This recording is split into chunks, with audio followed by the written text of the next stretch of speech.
Chapter 856. Li Yun clenched his teeth nervously, as if his wife was waiting to give birth inside. Zixiao, does this hurt? Looking at Wei Si's actions, Li Yun inhaled sharply from time to time. His expression was unusually rich, there was no trace of the cold and fierce general.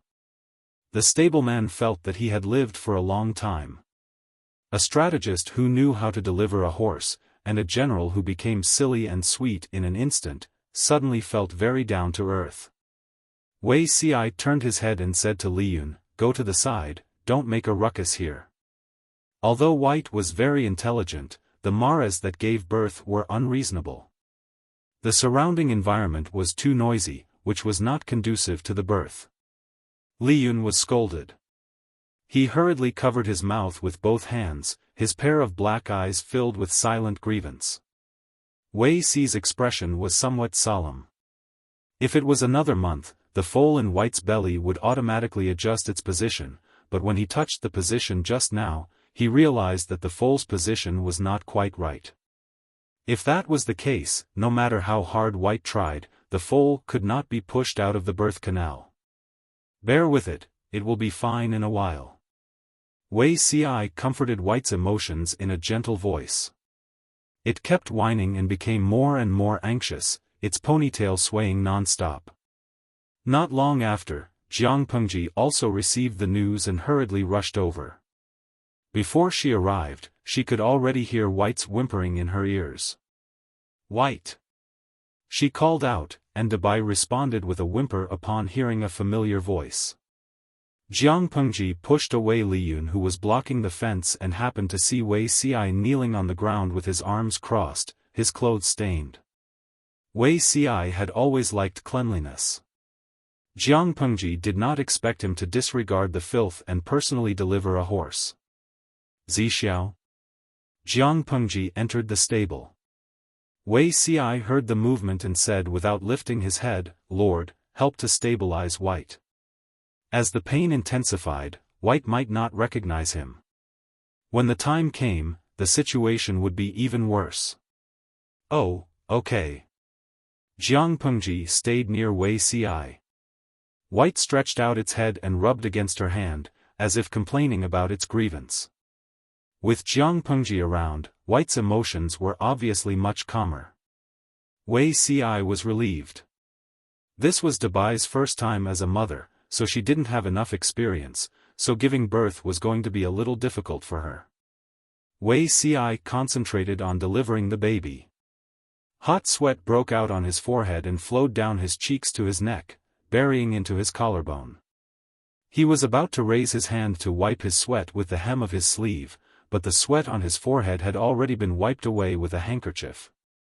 My lord," Wei Si followed the direction of her hand and was almost frightened by Jiang Pengji. "Just take care of Dabai." Jiang Pengji retracted her hand, as if the person who wiped his sweat was not her. Wei Si endured it and could only swallow back the words he had yet to say. At that moment, a crisp ding-dong sound came from Jiang Pengji's mind, and a large system notification popped up. System notification: the merging of the live stream rooms has been completed. The current level is level 6, and the maximum number of live stream rooms is 850,000. Under normal circumstances, when the live stream room was upgraded to level 6, the maximum number of viewers should be 700,000. However, Jiang Pengji snatched the other streaming room and shut down the subsystem. The two streaming rooms had merged. After combining the 700,000 upper limit of the woman from another world and Jiang Pengji's 150,000 upper limit, the upper limit of the streaming room expanded to 850,000. Jiang Pengji glanced at the button to start the streaming room. The originally gray button had turned green, which meant that the streaming room could be operated normally. Jiang Pengji raised her eyebrows. She felt that the bullet screen of the live stream that day would be very interesting. It might turn into a charaba. "Start the live broadcast." Jiang Pengji pressed the button, and the beautiful and wide live streaming screen suddenly unfolded. The upper limit of the audience was indeed 850,000. Less than a second after she started the live stream, countless viewers swarmed in, and the empty screen was filled with two kinds of comments. One was red, and the other was blue. Even the ID of the audience was divided into red and blue. Senyusi, good morning, host. The live broadcast room opened so late today. I'm not in the mood to work today. Xiongbing Jiawu, I heard that the live stream is undergoing maintenance. The upper limit will be increased today.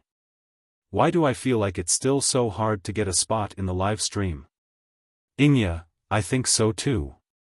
Every time we fight for a seat, it reminds me of the shadow of fighting for a small bench in kindergarten. Luo peanut candy, what's going on today? What happened to Dubai? He doesn't seem to be in a good mood. Hizumo Zwahuan, Dubai is going to give birth. Is Beauty Ci a midwife? Many viewers beat their chests and stamped their feet. Why didn't they have a boyfriend who knew everything except getting pregnant and giving birth? Mo Ling Yin, I'm scared to death. Look at the upper limit of the live stream. Mama, it's actually 850,000. His words caused 1,000 ripples. Many viewers switched the screen to look at the number of viewers online. It was bright red and dazzling 850,000.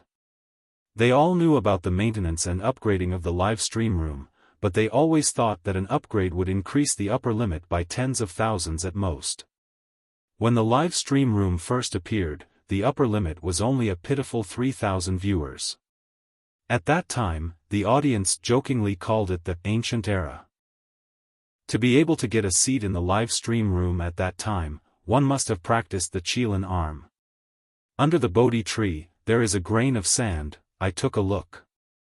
It's really 850,000. The bullet screen has turned red. In the past, we could only send simple white bullet screens. Now it's red. No, why can we also send blue bullet screens? Many viewers wanted to try the blue bullet screen, but they couldn't find the option to send blue bullet screens. Thousands of miles of mountains and rivers were so beautiful. They didn't expect to see so many blue bullet screens. It made people with obsessive-compulsive disorder uncomfortable. Taking a closer look, these blue bullet screens were a little strange. Sad fat pig Lou, what the hell? Why did the streamer change? I want to swallow heaven grassland, that's strange. Is the live stream room sold? Where did the previous streamer go?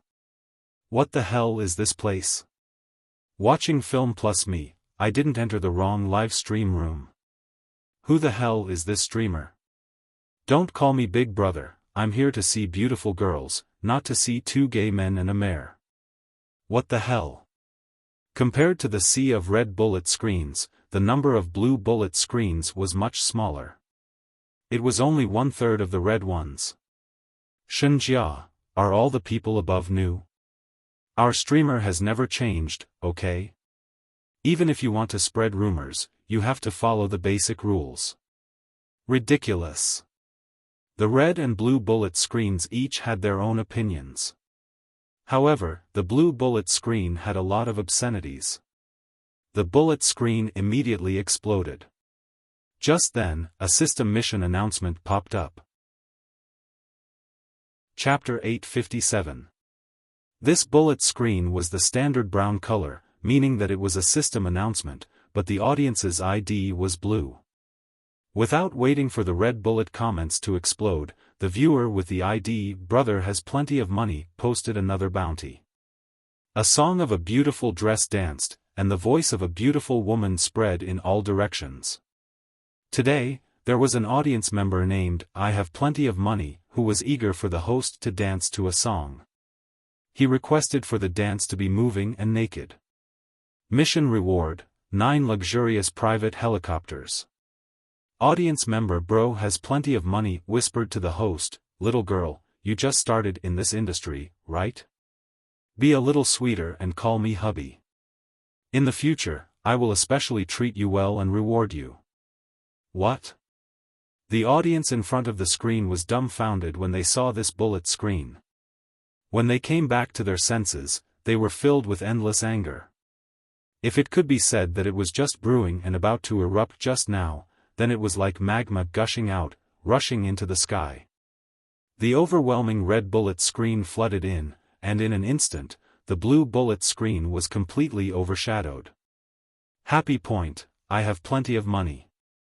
Did your village just connect to the internet? Tell me your home address, and I'll fly over to chop you up. Only 9 luxurious private helicopters, equivalent to 9,000 renminbi, Liang Jingru gave you the courage to pretend to be rich in the live broadcast room? Zhangxue Shijian, what kind of country bumpkin is this? Nutty and little pudding, how dare you jump out without understanding the status of this streaming room in the streaming world? What a disgrace. Lo Ciji Lianmeng, I'm sorry. I didn't zip up my pants properly, so this dirty thing is exposed. Thornbloom, my dog ran out. I'm going to drag him back by the leash. The red bullet screen kept surging like a geyser. They were all defending the unfamiliar streamer, Jiang Pengji. The viewers in the blue bullet screen were puzzled. This had always been the style of the live stream. Why was it like they had poked a hornet's nest today? This was like a group of old men who had been holding back for a long time, excitedly grabbing a handful of money and going to the brothel to have some fun. Unexpectedly, not only did they not see the erotic scene that they had imagined, but they were instead beaten up by a group of brainless burly men carrying sticks, to the point that they saw stars. The number of people on the blue screen was only 1/3 of the number of people on the red screen. Furthermore, the comments on the screen had a cooldown of half a minute, so they couldn't beat the red screen in terms of numbers. Many viewers in the blue bullet screen were so angry that they slammed the table or smashed the mouse while cursing. Are you crazy? They only wanted to look at the beauty to relieve their stress. Why did it seem like they had committed a grave mistake? Unbeknownst to him, the viewers in the red bullet screen were thinking the same thing. Which country bumpkin dared to behave atrociously here? Jiang Pengji had been live streaming for many years. Although she had never granted any audience any special privileges, the old viewers consciously maintained the order in the live stream room. They even established a special alliance organization. The identities of the members of the organization were announced. Each of them was a big shot in their respective fields. Occasionally, someone would come over to cause trouble. That person had to be mentally prepared to be dealt with. Many years ago, a tearful post appeared on the forum. A viewer teased Jiang Pengji. He posted a message on the bullet screen offering a reward, asking Jiang Pengji to call him brother and learn how to moan in bed. A minute later, the man received an email telling him that he was fired. His wife wanted to divorce him. Chiue Bo He, I'm so angry. Although the host usually ignores this kind of trash, I'm still angry. After a while, another system notification popped up. The grievances of the Jianghu have been settled. I only hope that the heroes will lend a helping hand. Today, viewer Chiue Bo He posted a reward to viewer I have plenty of money. The reward has reached as high as 9 luxurious private helicopters. If the number of votes exceeds 50%, viewer I have plenty of money will be forcefully kicked out of the live stream room and banned for 30 days. Viewer Chiue Bo He quietly said to I have plenty of money, the 9 helicopters are ready. If you want to see an erotic dance, go back to your chicken coop. Don't pollute other people's view here. The audience was stunned. What was going on? The function of the live stream room after the upgrade was amazing. For a big shot, anything that could be solved with money was not a problem. In the next second, a small voting box popped up on everyone's screen. After 0.1 seconds, viewer I have plenty of money was kicked out of the live stream room. The idle viewers in the red bullet screen were all stunned. There was actually such a thing? The system made another announcement. Viewer I have plenty of money has been kicked out of the live stream room. Half of the reward will be given back to the viewers in the red dimension. A bright red treasure chest filled with gold jumped out. When everyone poked it, the gold coins in the treasure chest splashed all over the place. Although the reward was very little, it gave them a great sense of achievement. This was like snatching red packets in the WeChat group. Knowing that they could only snatch 0.01 yuan, there were still people who would happily snatch red packets from their phones. Seeing this, the viewers in the blue bullet screen could no longer sit still. Some of the more angry viewers were ready to kick someone out. When the live stream room was still in the hands of the lady from another dimension, she had given them the privilege of live stream room in order to win over the whales. According to the different levels of the aliases, the privileges they had were also different, such as kicking people, banning people, and so on. However, when those whales were rubbing their palms and getting ready to fight, they were notified by the system that they had no right to kick people or ban them. What the hell? Which B** had secretly removed their aliases. When the audience went out to take a look, they realized that their sock puppets had all become white. The nouveau riche sock puppets that were hanging high up had also been removed, leaving only the donation list and the active list. Seeing this, many of the nouveau riches' faces darkened and they started cursing. That was a privilege that they had spent a huge amount of money to obtain. What right did they have to remove their aliases? For the privilege of live stream room, who knew how much money they had given to the streamer? Now they wanted to turn their backs on them? In their dreams. Wuxiao Si Xiang, where did this pheasant come from? UB*TCH, how did you remove my aliases? After a while, the system notification popped up again. All the grievances in the pugilistic world have been settled, I only hope that the heroes will lend a helping hand. Today, viewer Yiwu Yenling has issued a bounty to viewer Wuxiao Si Xiang. The bounty has reached as high as 9 luxury private yachts. If the number of votes exceeds 50%, viewer Wuxiao Si Xiang will be forcibly kicked out of the live stream room and banned for 30 days. Viewer Yiwu Yenling quietly said to Wuxiao Si Xiang, "Get lost." Before the blue bullet screen viewer could recover from his shock, the screen turned black, and the webpage indicated that he had been kicked out of the live stream room. Seeing this, the person was so angry that his heart hurt. "Damn, you're crazy." The person could not help but roar. In the live stream room, the audience frantically snatched the treasure chests, and after getting them, they sent bullet screen messages to worship the big boss. Rows of "Thank you, boss" filled the screen. Jiang Pengji was lowering her head to comfort the anxious wight, so she could not care about the live stream room at all. When the live stream room had just started, she realized that there were many privileged aliases in the live stream room. She guessed that it was done by the woman from another world. Jiang Pengji thought about it, and without a word, she removed all the aliases to avoid unnecessary trouble. She did not expect the combat power of her idol audience to be so strong. They kicked people one after another, and the red treasure chests came out one after another. Chapter 858. No, it might be even livelier than the new year. The viewers on the red bullet screen continuously kicked a few of the viewers on the blue bullet screen who were spewing vulgarities or insults. Their momentum was as high as a rainbow. The viewers on the blue bullet screen were aggrieved and furious. Some of the hot-tempered ones had already started cursing. Since the beginning of the live stream, these nouveau riche viewers had never suffered such grievances. Compete in throwing money? Have they ever been afraid? It was just a live stream. When had they ever suffered such grievances? Why did the rich like to watch live broadcasts and throw money at the streamers? Apart from truly liking the streamer and rewarding her, he also enjoyed the feeling of being flattered by the beautiful streamer and being envied by the other streamers. The nouveau riche enjoyed the process of being pretentious. They were here to enjoy, not to be abused. How infuriating. They had just entered the live broadcast room to look at the pretty girls as usual. Why did they suddenly encounter a group of strange lunatics who bit anyone they saw?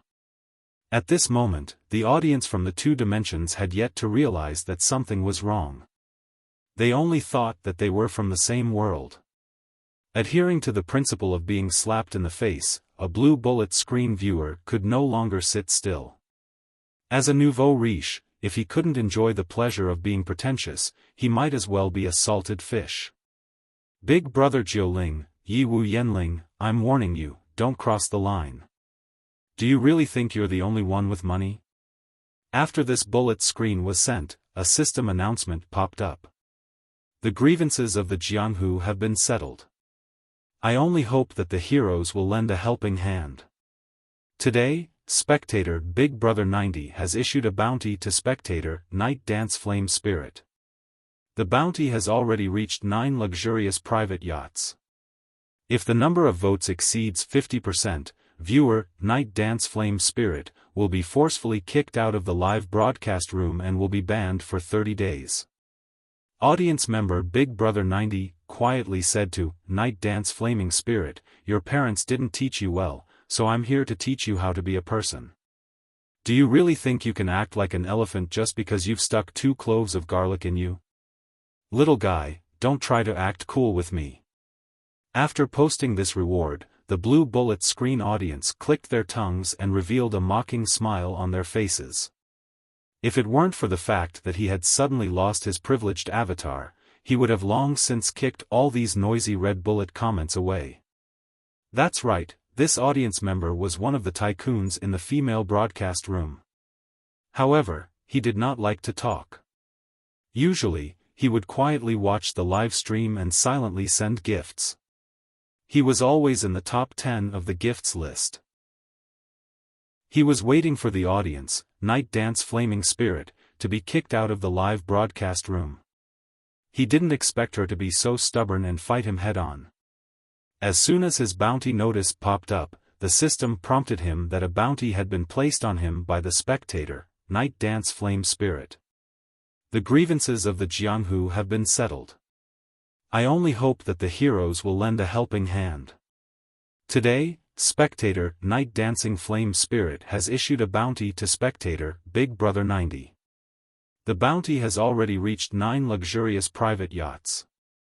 If the number of votes exceeds 50%, audience member Big Brother 90 will be forcibly kicked out of the live broadcast room and banned for 30 days. Spectator Night Dance Flaming Spirit quietly said to Brother 90, "Heh." The other party didn't say any nonsense and just threw a cold "heh." Being provoked like this, the tycoon's temper immediately flared up. Just as he was about to increase the bounty, a system window popped up on the page. "You have been kicked out of the live broadcast room, what the hell?" The tycoon's curled-up smile froze on his face. He was stunned for a second before he angrily smashed his phone. In the live broadcast room, the number of votes for Night Dance Flaming Spirit had barely reached 31%. Having successfully kicked out a blue tycoon, the idle spectators on the red bullet screen cheered like a tsunami. Watching a battle between tycoons, it couldn't get any better. Seeing this, the spectators on the blue bullet screen instantly felt bored and sullen. One after another, they began to retreat. They were here to look at the beauties and feast their eyes, not to watch a bunch of lunatics dance around. It was fine if the host was suddenly replaced, but the host that was replaced wasn't good-looking and didn't know the rules. What was there to watch in a live broadcast like this? Gentle girl high school student, where did these crazy people come from? Forget it, I'm not watching the live broadcast anymore. My lungs are about to explode. Throwing money to kick people without saying a word, what's the difference between this and a mad dog, biting whoever it catches? Some of the spectators on the blue bullet screen chose to quit. The lucky tycoons would not easily admit defeat. It was a great humiliation to be defeated in the field that they had the least amount of. More and more tycoons on the blue bullet screen joined the battle. The entire live broadcast room was full of gunpowder. The proportion of the spectators on the blue bullet screen dropped from a quarter to a fifth. Almost all the spectators on the red bullet screen joined in. Cafeteria Daffin Auntie, what's going on today? I thought I could only watch the live broadcast just now. Suddenly, there was a notification that there was an empty seat, so I quickly grabbed one. A bite of Shanghai Jing, I'm so excited that I'm crying. I didn't expect that a school dog could grab a seat in my lifetime. The big shots were still fighting. The idle spectators were more concerned about the content of today's live broadcast. The bullet screen was densely packed. There were too many of them. Every inch of the screen was occupied. The idle spectators had to choose to block the bullet screen to watch the live broadcast. They wouldn't know if they didn't watch, but once they saw it, it was terrible. Their daughter, White, looked like she was having a difficult birth. The idle spectators were extremely worried. They all sent bullet screen messages to inquire about the specific situation. Little Lucky, White hasn't shown signs of giving birth yet. It's her first and premature birth. The foal situation isn't optimistic. White kept whining like a slave. From time to time, it stuck out its tongue to lick Jiang Pengji's hand. Its teary eyes were filled with pity. Jiang Pengji didn't have the extra energy to care about the situation in the live broadcast room. She looked at Wei Ci with a solemn expression. Not ready yet? She used her hand to comfort White. At the same time, her scalp went numb as she glanced at White's belly. Her heart was filled with anxiety. When she helped Jingxian deliver the baby, Jingxian would cry out in pain. However, White was just a horse. Other than whimpering like a slave, it couldn't use words to express its emotions. Jiang Pengji's heart ached even more when she saw it. Other than trying her best to comfort White, she couldn't help at all. Wei Ci had already strenuously straightened the position of the foal. Beads of hot sweat seeped out of his forehead. He said, "It's almost time." White seemed to understand Wei Ci's words. Its whimpering became louder and louder. Its breathing became heavy, and its belly contracted and expanded rapidly. The foal's two front hooves were pressed together. Its head was tightly attached to its forelimbs. It slowly gave birth with White's strength. Wei Ci said, "Lord, please help." White consumed too much energy. If it was squeezed for a long time without giving birth, the foal would easily suffocate. Jiang Pengji didn't use her upper arms to roll up her sleeves. She casually rolled up her sleeves. She didn't mind that it was dirty. She directly held the foal's front hooves with both hands. Chapter 859. After more than an hour of hard work, Wei Ci had become filthy. His entire body was covered in an indescribable stench. However, the way he treated the foal was unbelievably gentle. It was as if his entire body was enveloped in a layer of gentle light, causing others to subconsciously overlook his disheveled appearance. Jiang Pengji did not leave. Instead, she stared intently at his side profile. White turned its head. After a while, it found the foal at the side and whimpered. It was a beautiful, spotless, snow-white little fellow.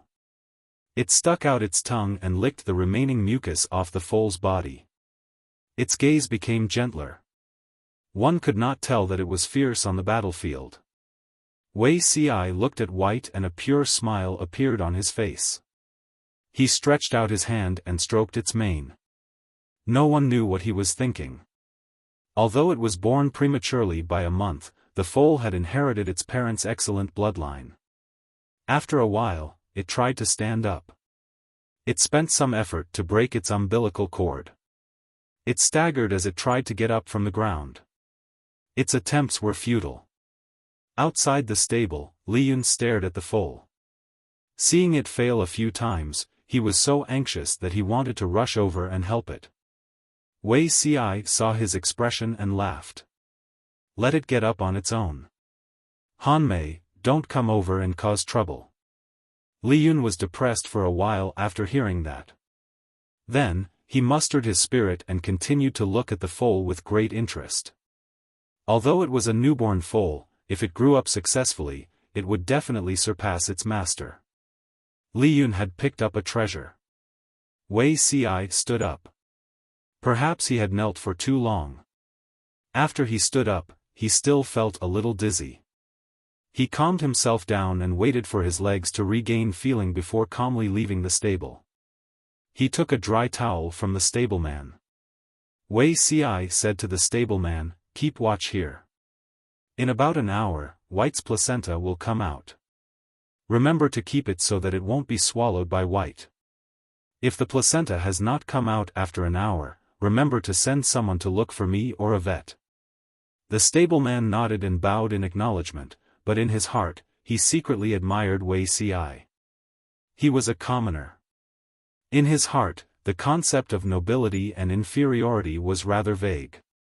If it was another scholar, he would definitely mock Wei Ci for doing such lowly work. However, the stableman felt that Wei Ci knew a lot. "I'll remember it." Wei Ci wiped the filth off his arms and washed his hands carefully. The stench was still lingering at the tip of his nose. He said to Jiang Pengji, "My lord, I'll go back to the residence first." It was very impolite to look disheveled. Jiang Pengji nodded in agreement. Wei Ci used a clean handkerchief to wipe the sweat on his forehead. He heaved a long sigh of relief and returned to the manor. Seeing that Wei Ci had left, Jiang Pengji said to Li Yun, who was smiling foolishly, "Han Mei, I'm leaving first." Li Yun said, "Farewell, my lord." She turned her head and continued to be infatuated with the pony. Jiang Pengji shook her head. Li Yun's obsession with good horses was deep in his bones. There was no way to save him. At this time, she saw the audience asking if the newborn foal had a name. If it didn't have a name, then they would come up with one. She thought for a moment and turned to ask Li Yun. "What are you going to name the horse?" A few months ago, Li Yun had ordered this colt from her. As the owner, Li Yun naturally had the right to name the colt. Since ancient times, which good colt didn't have an awe-inspiring name? Not to mention, Fu Wang's peerless colt had an eye-catching name, Chasing Lightning.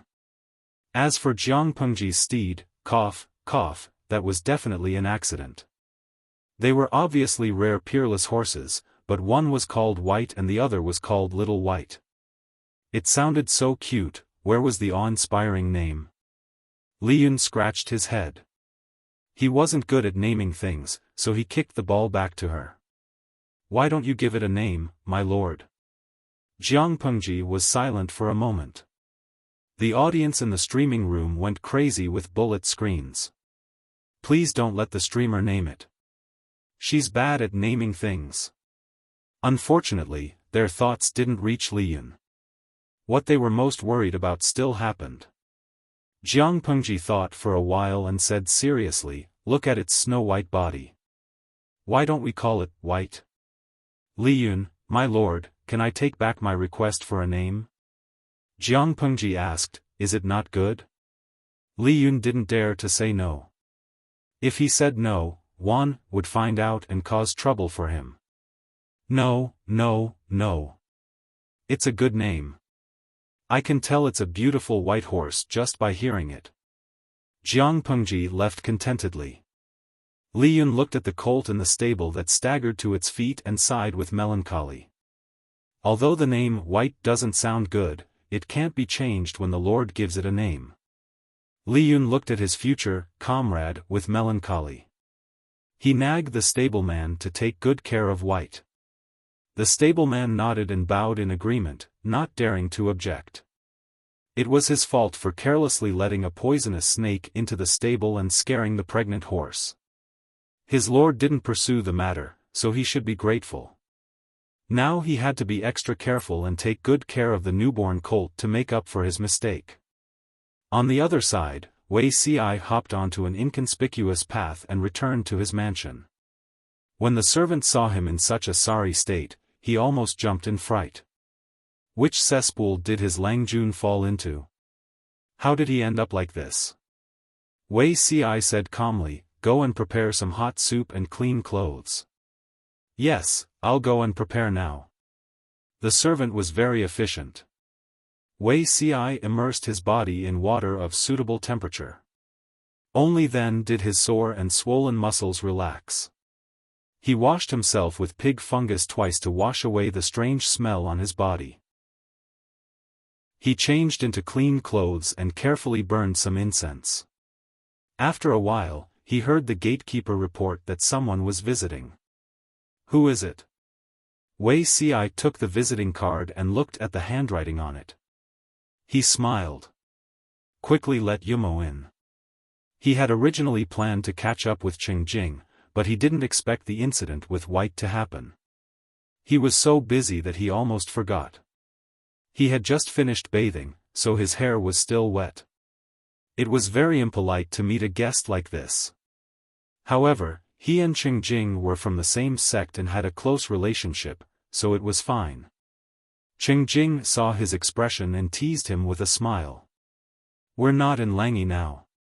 Why are you becoming more and more lazy?" Wei Si replied with a smile, "How can I be lazy when I see a gentleman?" Qingjing almost rolled his eyes in his heart. If Wei Si had to bathe and burn incense every time he saw him, why didn't he receive such treatment in the past? "You're getting sharper and sharper." Qingjing smiled. "Usually, you don't leave your medicine alone. Now that you're full of vigor, you should really show those who are worried about you. The land here is really good for nurturing people. Look at your complexion, you look much better than before. I'll be relieved if I know." Although Wei Si was the last person to become Master Yuanjing's disciple, he had been studying in Langi Academy longer than Qingjing, who was the first disciple. When Wei Si was born, his 8 characters were taboo. If Master Yuanjing hadn't coincidentally visited the Wei residence, there might not have been Wei Si. Strictly speaking, Master Yuanjing not only taught Wei Si, but he also saved his life. They were both teachers and friends. In Wei Si's heart, Master Yuanjing was also equivalent to his other father. "I've been away from home for a few years. I wonder how teacher is doing now." In his previous life, Wei Si had moved to Zhongzhao's Bianzhou with his clansmen. He hadn't seen his teacher Master Yuanjing for more than 20 years. Chapter 860. Now that he was reborn, Wei Si was always concerned about his teacher's recent situation. Unfortunately, the world was becoming more and more chaotic, and a letter was comparable to 10,000 gold pieces. The round trip would take at least half a year. If they were unlucky, they might even lose contact with their letters. Wei Si had not received his teacher's reply for a long time. Qingjing was under Huang Song's command. Huang Song's territory was in Haozhou, which was only a month's journey away from Langjie County. Communication was relatively convenient there. He said, "Recently, teacher has had many happy events. He's doing well." "Oh? What happy event?" Wei Si was delighted. If Master Yuanjing could live a good life, he would feel better. Last year, Langi Academy recruited a student with great spiritual energy, and the teacher was overjoyed. Although this man was born in a poor family and had no parents, his talent was amazing and his appearance was not ordinary. He was born with a cinnabar dot on his forehead, so Wunyang took a fancy to him at first sight. You also know that teacher dotes on Wunyang and has always been worried about her marriage. Now that he had met a suitable candidate, how could he not be happy? Acting as a go-between and helping the two of them get married. The Wunyang that Qingjing mentioned was Master Yuanjing's youngest daughter. Her maiden name was Zhu Qingning. Wunyang had always been fond of Wei Si. Unfortunately, the falling flower was in love with Wei Si, but the heartless stream was heartless. The goddess had Mengxiang, but King Wang had no feelings for her. She was not a vulgar woman. When Wei Xi explicitly rejected her, she felt uncomfortable for a while and then let go. When he heard that Wunyang had been betrothed to someone, Wei Xi first felt happy for her, but then he frowned. The man was born in a poor family and had no parents. His conditions were indeed a little poor. The teacher loved Wunyang so much. How could he choose such a son-in-law for her? He had always regarded himself as Wunyang's elder and even treated her as his daughter. In Wei Xi's eyes, Wunyang's husband was naturally equivalent to his son-in-law. Usually, Wei Xi made friends regardless of one's family background. However, the standards for a father-in-law to judge his son-in-law and to make friends were different. Is this the teacher's choice or Wunyang's idea? Wei Xi knew how much his teacher loved his daughter. He wished he could pluck the stars and the moon and bring them to Wunyang. How could such a loving father choose such a husband for his daughter? Cheng Jing understood the meaning behind Wei Xi's words and instantly understood the hidden meaning in his words. He said, although teacher loves Wunyang dearly, he won't indulge her without principles. Since he had agreed to this marriage, it was clear that his teacher was also satisfied. Come to think of it, what was so special about that person? At the end of the day, a teacher is also a father, and I still hope for my children's happiness. Wei Xi asked again, what is that person's name and where does he live? In his previous life, he had moved to Zhongzhou with his clansmen, but he had never stopped contacting his friends. He had always kept in touch with them through letters. He vaguely remembered that Wunyang married one of his teacher's students. That person was a young scholar in Lengjia County and was known for his talent. However, after the second marriage, Wunyang didn't live a happy life. In the end, she divorced and went home for some reason.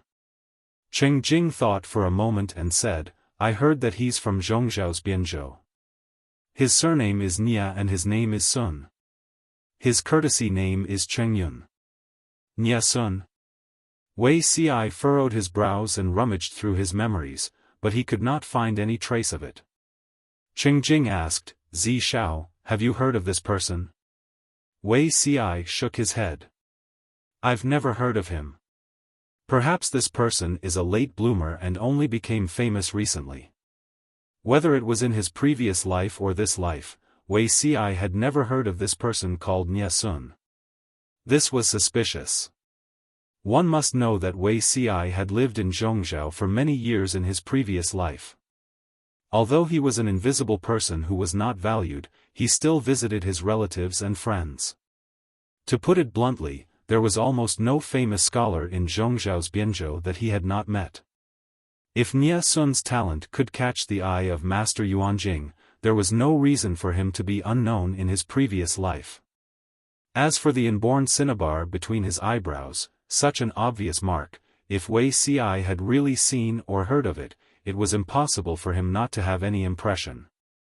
Could it be that this Nia Sun had only appeared in this life? Thinking of this, Wei Xi felt relieved. The difference between his previous life and this life was too great. Even the big picture of the world had been distorted, let alone ordinary people. However, this person was born in Zhongzhou's Bianzhou. What is his relationship with the Nia family in Bianzhou? The Wei family in Lengjia, which Wei Xi belonged to, was a branch of the Wei family in Bianzhou. The former had fallen, but the latter was still flourishing. There were two aristocratic families in Bianzhou. One was the Wei family, and the other was the Nia family. The two families had been connected by marriage for generations and had a close relationship. Of course, this was not the main point. The main point was that the Nia family became a hegemon in troubled times and was the third last feudal power to be eliminated by His Majesty. Thinking back to that time, there were no less than 20 feudal lords in the world. For the Nia family to be able to survive until then, it was obvious how powerful they were.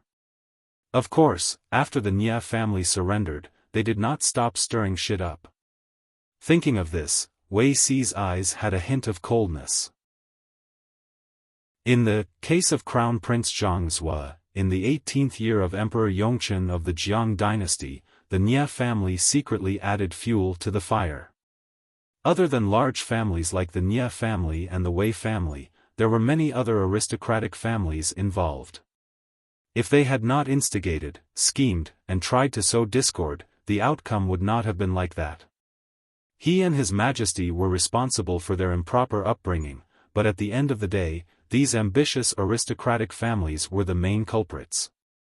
Qing Jing smiled and said, according to the rumors, Nie Sun was adopted by a branch of the Nie family. If he was born in the Nie family, how could he be considered to have a humble background? It was precisely because he was adopted, his background was unknown, and his adoptive parents died early that Nie Sun was looked down upon. Wei Ci said, that's true. It's just that, this person is related to the Nie family. Why did he come to Dongqing to study?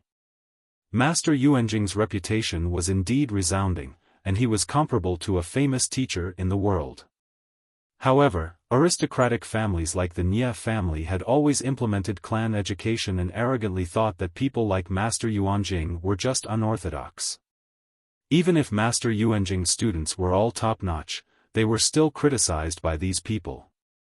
Nie Sun came to Dongqing to study, and he even became Master Yuanjing's son-in-law. Wasn't this a slap in the face to the Nie family? Qing Jing said, this. I vaguely heard that Nie Sun is not from Zhongzhou, and his hometown is in Dongqing. Perhaps, he came here to look for his relatives? Although Nie Sun's surname is Nie, the Nie family does not acknowledge it. He stayed in the Nie family and suffered from both sides, so he might as well come out and be independent. Heroes emerge in troubled times. Nie Sun was really talented, and he could become famous even after leaving the Nie family. Wei Ci nodded and did not say anything. He was not curious about Nie Sun, and he only asked a few more questions because he was Wunyang's husband. Naturally, there were endless things to talk about when they reunited. Wei Ci asked about the others, and Qing Jing hesitated and said, Wenbin sent a letter recently, and it seems that he wants to go to Zhe County to take a look. Wenbin was naturally referring to Han Yu. Wei Ci remembered that Han Yu worked under Su Pei in his previous life, so he was not surprised that Han Yu went to Zhe County. What about Xiaoyin? I haven't heard from Xiaoyin for a long time. Wei Ci asked again. He remembered that Lu Zheng sought refuge with Huang Song in his previous life. Huang Song was defeated and killed himself, and Lu Zheng guarded the last isolated city and refused to surrender. When the city was breached, he cried blood and cursed, and jumped down from the city wall.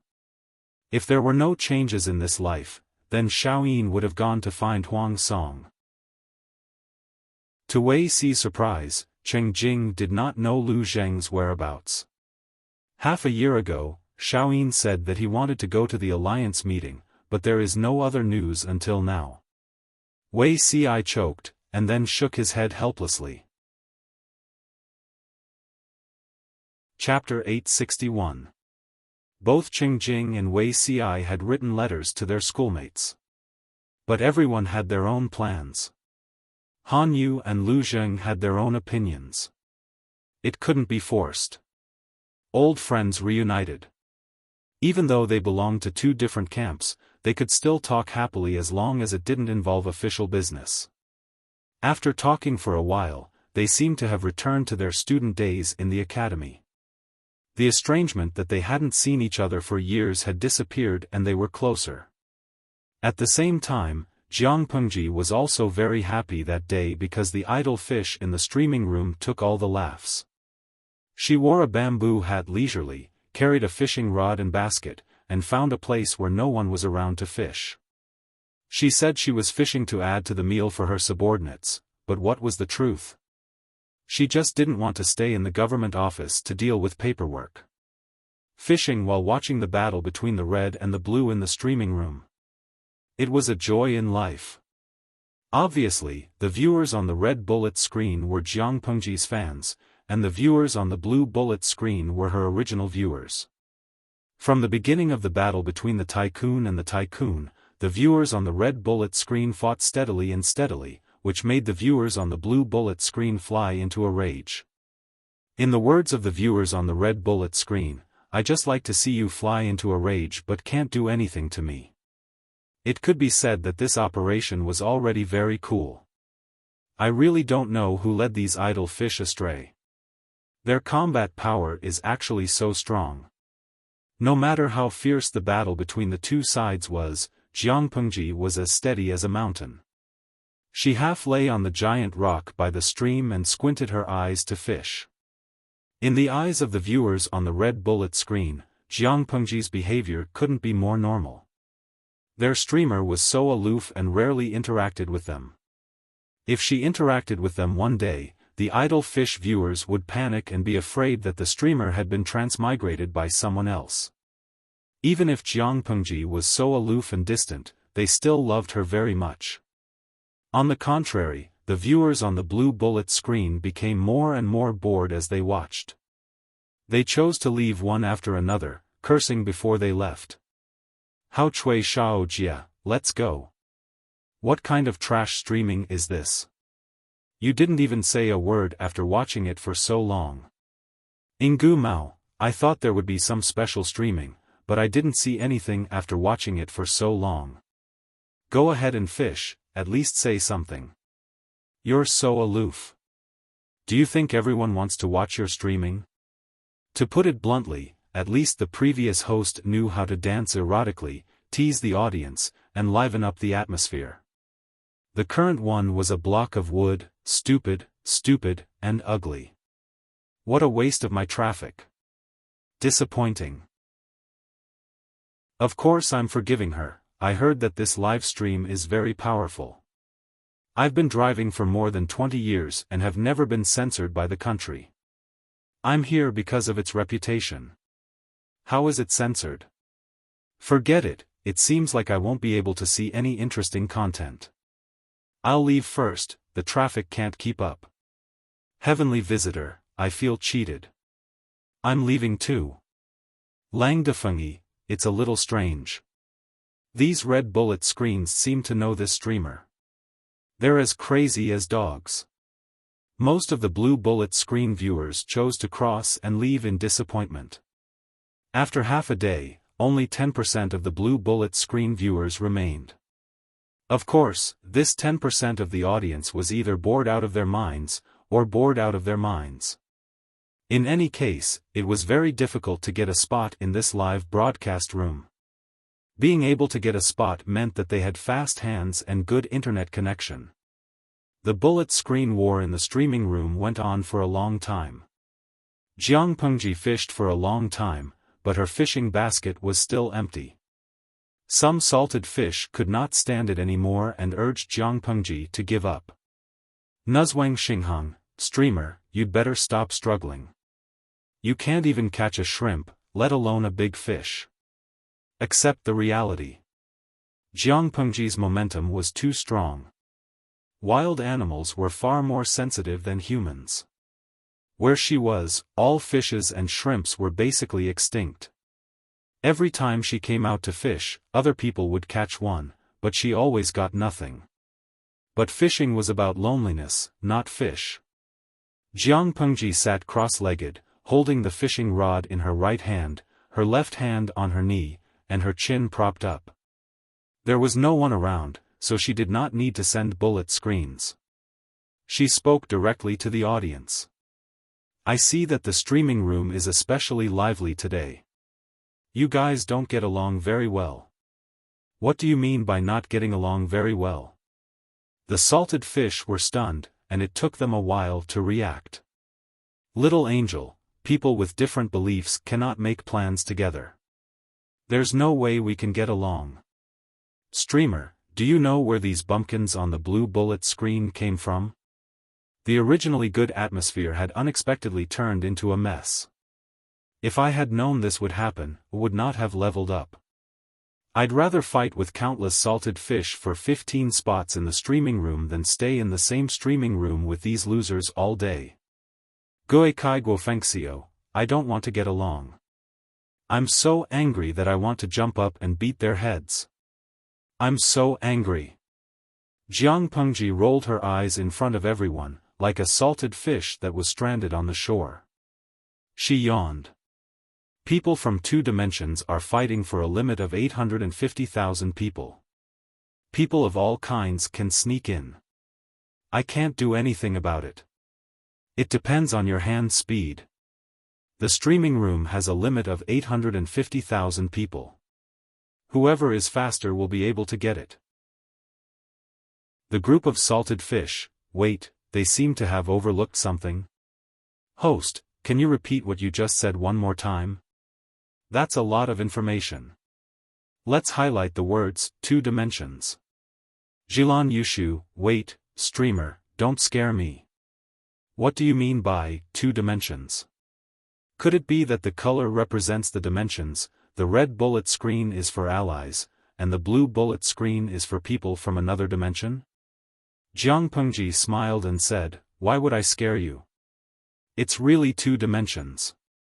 Whether it was the salted fish in the red bullet screen or the defeated soldiers in the blue bullet screen, both sides were so shocked that their eyes widened and their jaws dropped to the ground. They had been fighting for half a day.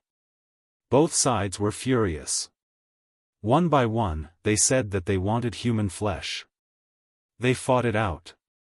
However, no matter how powerful the big shots were, they could not find any clues. It was as if the people on the other side had appeared out of thin air, so, they were actually people from another dimension?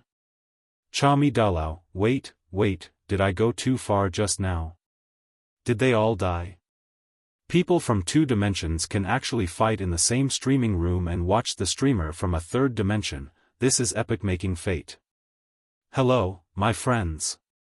Duxing Yufeng, if I knew this would happen, I would have been gentler just now. In the sea of red bullet screens, a small group of blue bullet screens occasionally floated by, but they were immediately caught. Fanlu, hello, my friends from the other dimension. Shenjia, friends on the other side, look over. The bullet screens here were very exciting. Due to the huge disparity in the number of people, the blue bullet screen was swaying and trembling in the sea of red bullet screens. It looked very pitiful. Although the viewers on the blue bullet screen were very annoying, they were able to tolerate all kinds of people. They would not kill a person from the same dimension in one go. No matter what group it was, there would always be good and bad. They had to be tolerant and get rid of the weeds. However, the salted fish's way of thinking was always different from normal people. One of the audience in the red bullet screen could not help but complain. Chapter 862. Why did the viewers from 2 different dimensions use Chinese characters? It was a good question, but Jiang Pengji couldn't answer it. She made up a story with her eyes wide open. Maybe it's because Chinese characters are the universal language of the entire dimension? The viewers in the 2 streaming rooms were speechless after hearing it. What she said made sense. I'm actually speechless. A certain viewer on the blue bullet screen spoke shakily. He was mentally prepared to be kicked out of the streaming room by the big boss on the red bullet screen. Buxian Xian, in the past, there were always people who said that English was the universal language of the world. Now I can hold my head high and say that Chinese characters are the universal language of the entire dimension. I'm so touched. I hope the country can take this seriously and abolish CET4 and CT6. In the sea of red bullet screens, the blue bullet screen was particularly eye-catching. It even received countless likes. The viewers on the red bullet screen cheered for the blue bullet screen. CT4 and CT6 were all tearful after saying too much. The 2 groups of people who were fighting each other to the death were now tearful when they saw each other from the same place. The 2 sides had a friendly discussion about the 2 dimensions. However, the restrictions of the streaming room were too great.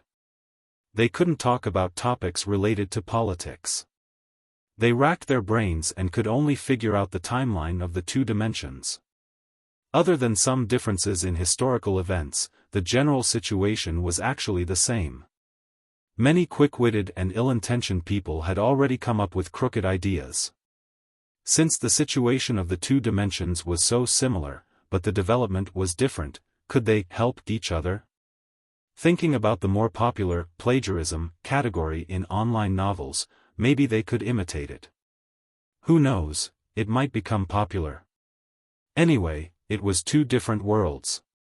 Even if someone pointed out plagiarism, it would be extremely difficult for the two dimensions to pursue the matter of plagiarism. To put it nicely, they could learn from each other and develop together. They couldn't bear to let the magnificent civilization disappear just like that. Jiang Pengji casually glanced at the bullet screen in the streaming room. Many viewers also noticed it. Some felt that plagiarism was wrong. Some felt that since they were from two dimensions, what was wrong with exchanging civilizations? Anyway, the original author couldn't cross the dimension wall to pursue the matter and sue.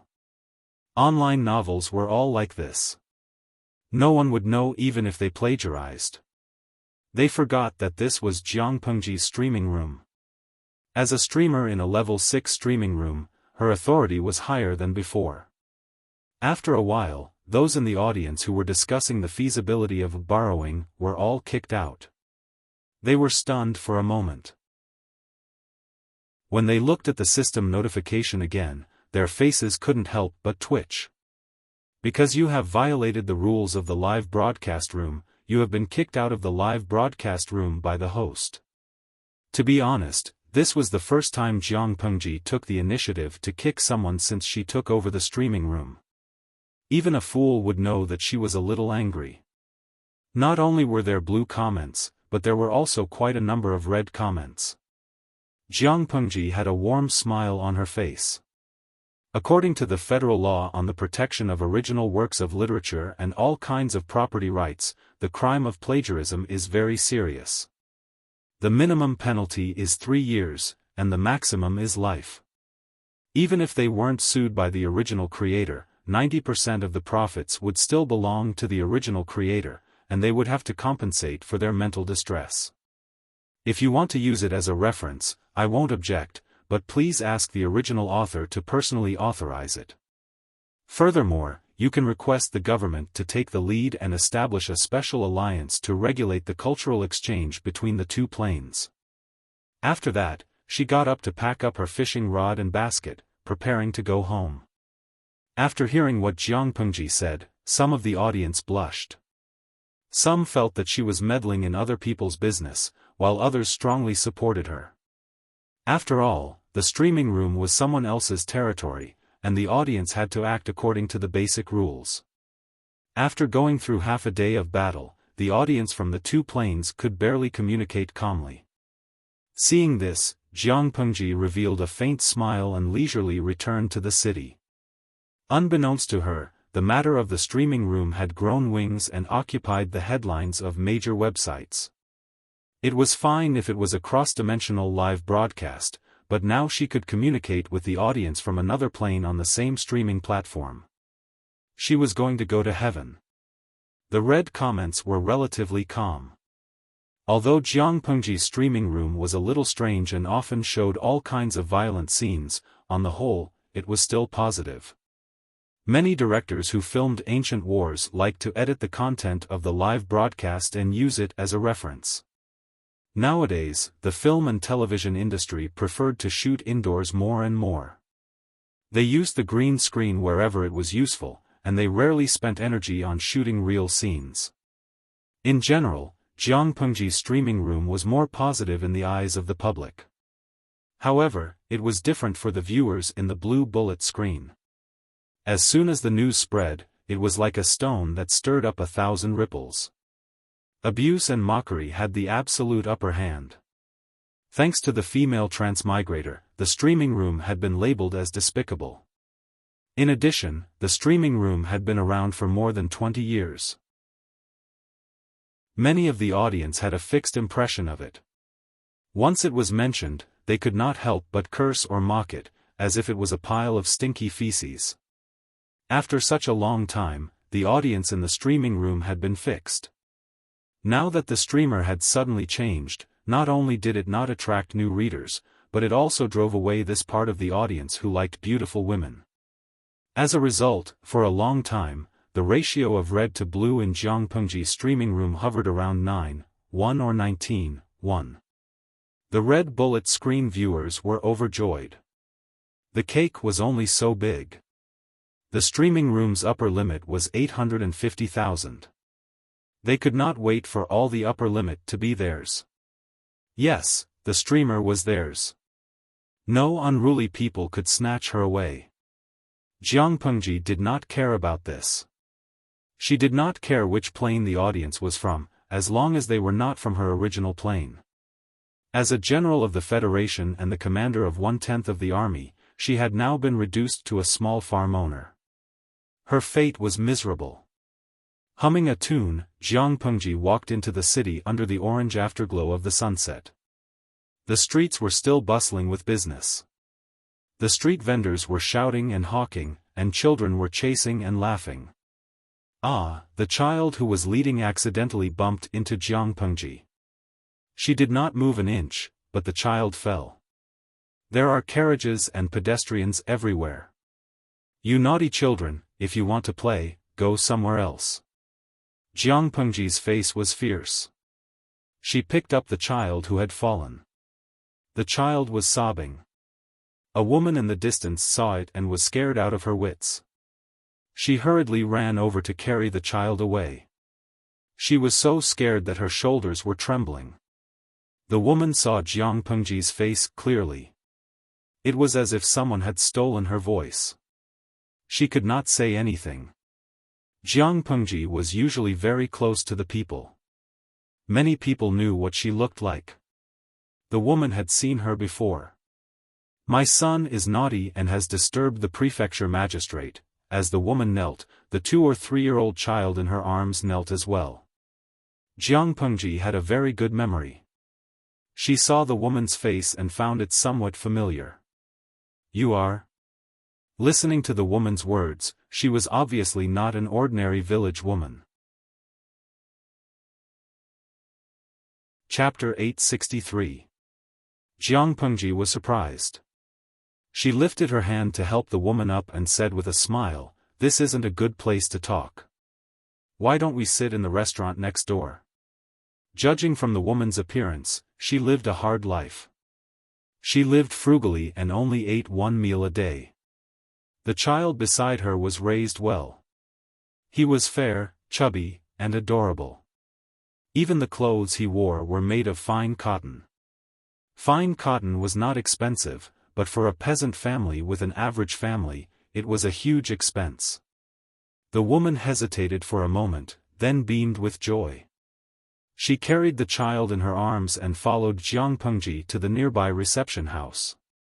The reception house was opened in all the towns and cities in Wanzhou. Its reputation was improving day by day. The dishes developed by the chefs were also changing day by day. Although it was geared towards middle and high-class customers, ordinary people could occasionally have a meal if they gritted their teeth. The woman followed Jiangpengji to a private room. She and the old housekeeper lived frugally to support their young master. They had never been to the reception house. Order more of what you want to eat. This child. If I remember correctly, is he the one protected by his mother? How many people had Jiangpengji saved during the earthquake in Shangjing? Most of the people in Xiangyang district today had followed her to escape from Shangjing to this place. The woman nodded with tears in her eyes. Her eyes were bloodshot, but she did not look like she had been wronged. Instead, she looked excited. She had always remembered Jiangpengji, but she was a busy person. How could she remember her? She had just reminded her, but she did not have high hopes. She did not expect Jiangpengji to be right. Yes, it is my young master. The woman nodded excitedly. The chubby child in her arms twisted in confusion. He looked at Jiangpengji and then at the woman who was holding him. He did not understand what had happened. He could only step on the thigh of the woman who was kneeling. He tiptoed and tried to wipe her tears with his chubby white paws. "How have you been all these years?" Jiang Pengji looked at the child and dug out the relevant fragments from her memory. She remembered that when she rescued the child from the ruins, the child was protected by a woman who had her back curled up. If the woman had not protected him with her body, her spine, and her head, arms, and chest, he would have died a long time ago. A pure smile appeared on the woman's face. "It's all thanks to the prefecture overseer's good governance that I was able to survive in this world with my master. In the past, there were 20 people in the mansion, but after the earthquake, only 3 survived. A wet nurse, a housekeeper, and a 2-month-old child. The world outside was too chaotic. The 3 of them were old, weak, women, and children. There was no way for them to seek refuge with their relatives. They could only follow Jiang Pengji to Xiangyang district. The old housekeeper did the accounting and outside work, while she knitted sweaters or embroidered some patterns at home to sell. She lived frugally on weekdays. After deducting the small amount of rent paid to the county headquarters, the remaining money was enough for them to live on. The 2 of them were loyal and devoted servants. They would rather work themselves a little harder than suffer the slightest injustice to the child. Therefore, among the 3 of them, only the child was wearing clothes made of fine cotton. Jiang Pengji said, "You're the wet nurse." "If I remember correctly, there was an old man who survived." The woman said, "Prefecture overseer, you have a good memory. That was my wife's dowry butler." Jiang Pengji said to the child, "Come here." The child was very guilty. He had just bumped into someone. How would he dare to take the initiative to approach her? The woman encouraged him, and he ran to Jiang Pengji hesitantly. Jiang Pengji carried him and bounced him up and down. The 2-year-old child was quite heavy. I remember that the child's family seems to be extraordinary.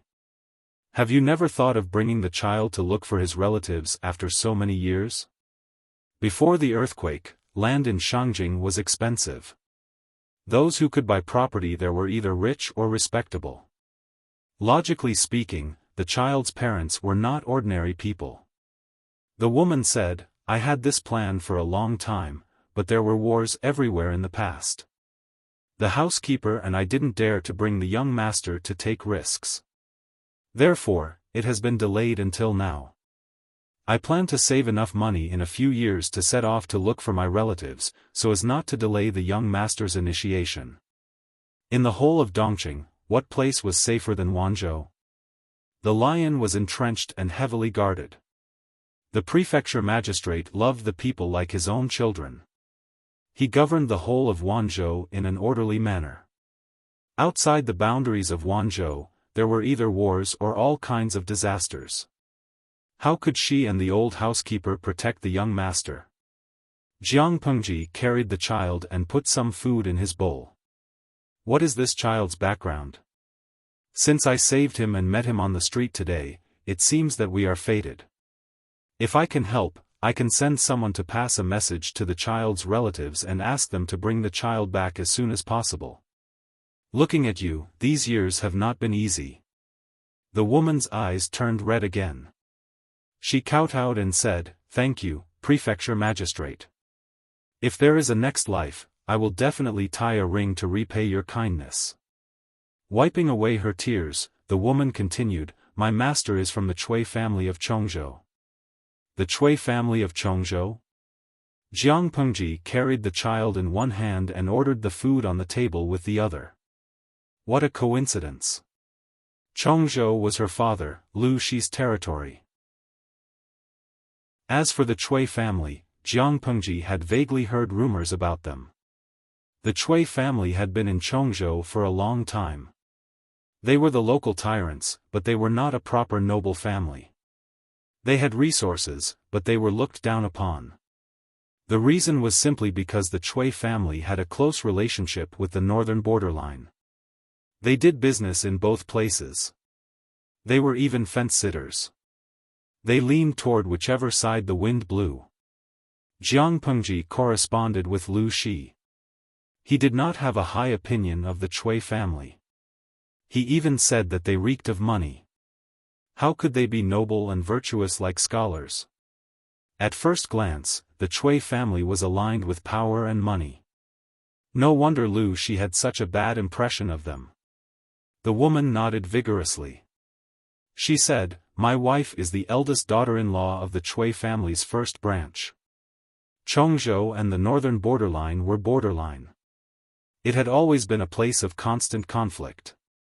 Even if the Cui family was on good terms with the northern borderline, they could not stop the bandits from running amok.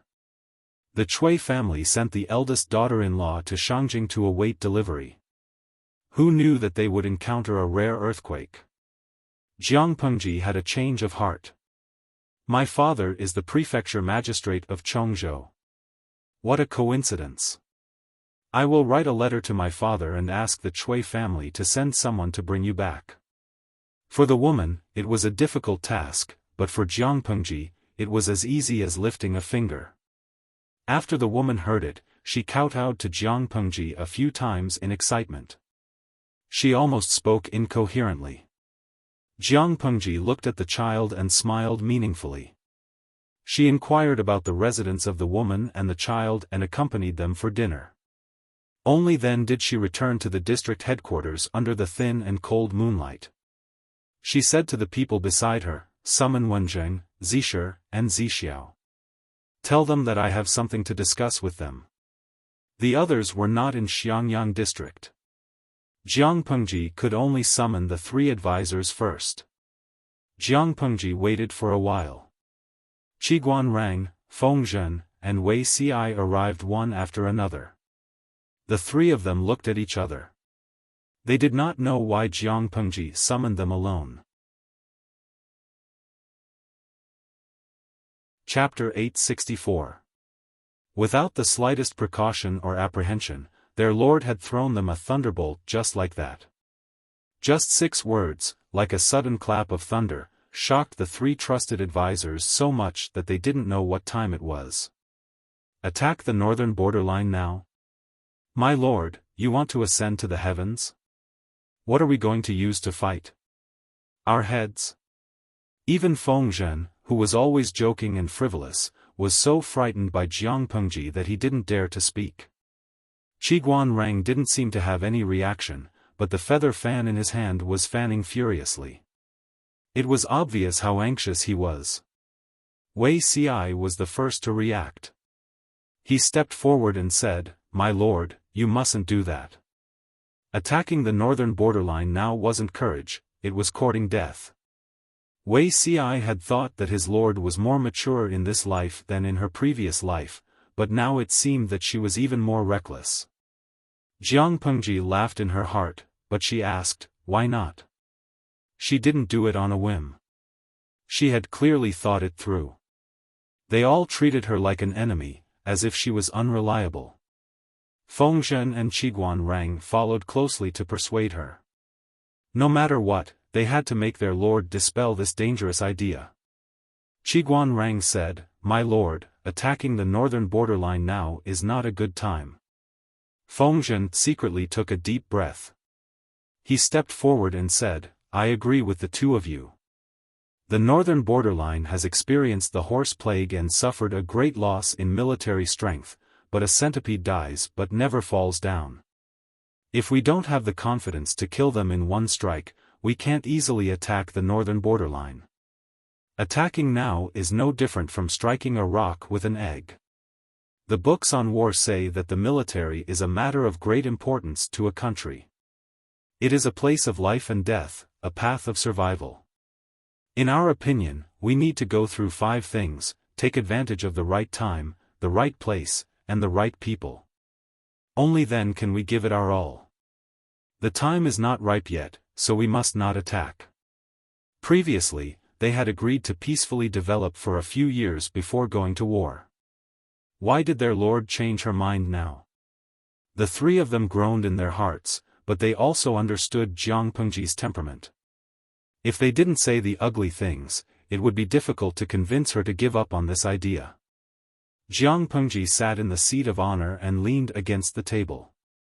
She said to Fengzhen, "Zisher, continue." Fengzhen said, "The so-called 5 things are Tao, heaven, earth, general, and law." The so-called Tao referred to the agreement between the Lord and the generals, and they could live and die together. The so-called heaven referred to the seasons and climate. The earth referred to the terrain conditions. The general referred to the martial arts and abilities of the generals. As for the law, it referred to the organization of the army, the division of duties between generals, and the logistics and material reserves. Now, we disagree with our Lord, and we don't know the terrain of the northern borderline and the weather conditions after the war. Although our generals are strong, the newly recruited soldiers have not been trained properly. As for the logistics and provisions, there is a huge gap. It will take 2 to 3 years for the army to be effective. Now that we have started the war, the conditions in all aspects are not ripe yet. I hope that my Lord will think twice before acting and consider it carefully. To put it simply, if Jiang Pengji went head-to-head with the north borderline in her current condition, she would definitely be the one to die.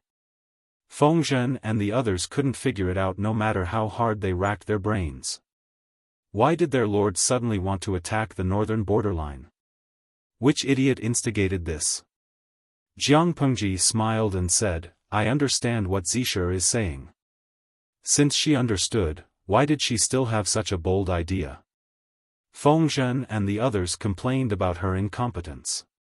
They even suspected that their lord was deliberately making fun of them. Jiang Pengji's next words made them so angry that they wanted to vomit blood. "However, I still want to fight." Wei Ci didn't say a word. He just secretly watched Jiang Pengji's expression. Qiguan Rang, who was beside him, slowed down his fanning. He said, "Can you tell us the reason, my lord?" His lord's wisdom was not inferior to that of an ordinary strategist. Her thoughts were even more imaginative. She might really have a reason for doing this. Jiang Pengji said, "Of course, it's impossible to contend with the northern borderline with just Wanzhou alone. Moreover, I'm not saying that we have to fight now." The 3 of them were speechless. They inexplicably felt like they had been f***ked. Qiguan Rang's eyes darkened. He seemed to have thought of something, and a layer of worry appeared in his heart. "Then what do you mean, my lord?" Qiguan Rang asked. Jiang Pengji said, "I think it's time to discuss it with my father. The situation in Wanzhou has stabilized. The recruitment of troops is proceeding smoothly, but Chongzhou and Hu County are both in my father's hands. I don't understand the situation there. Even with my father's help, the trouble we'll encounter will not be small.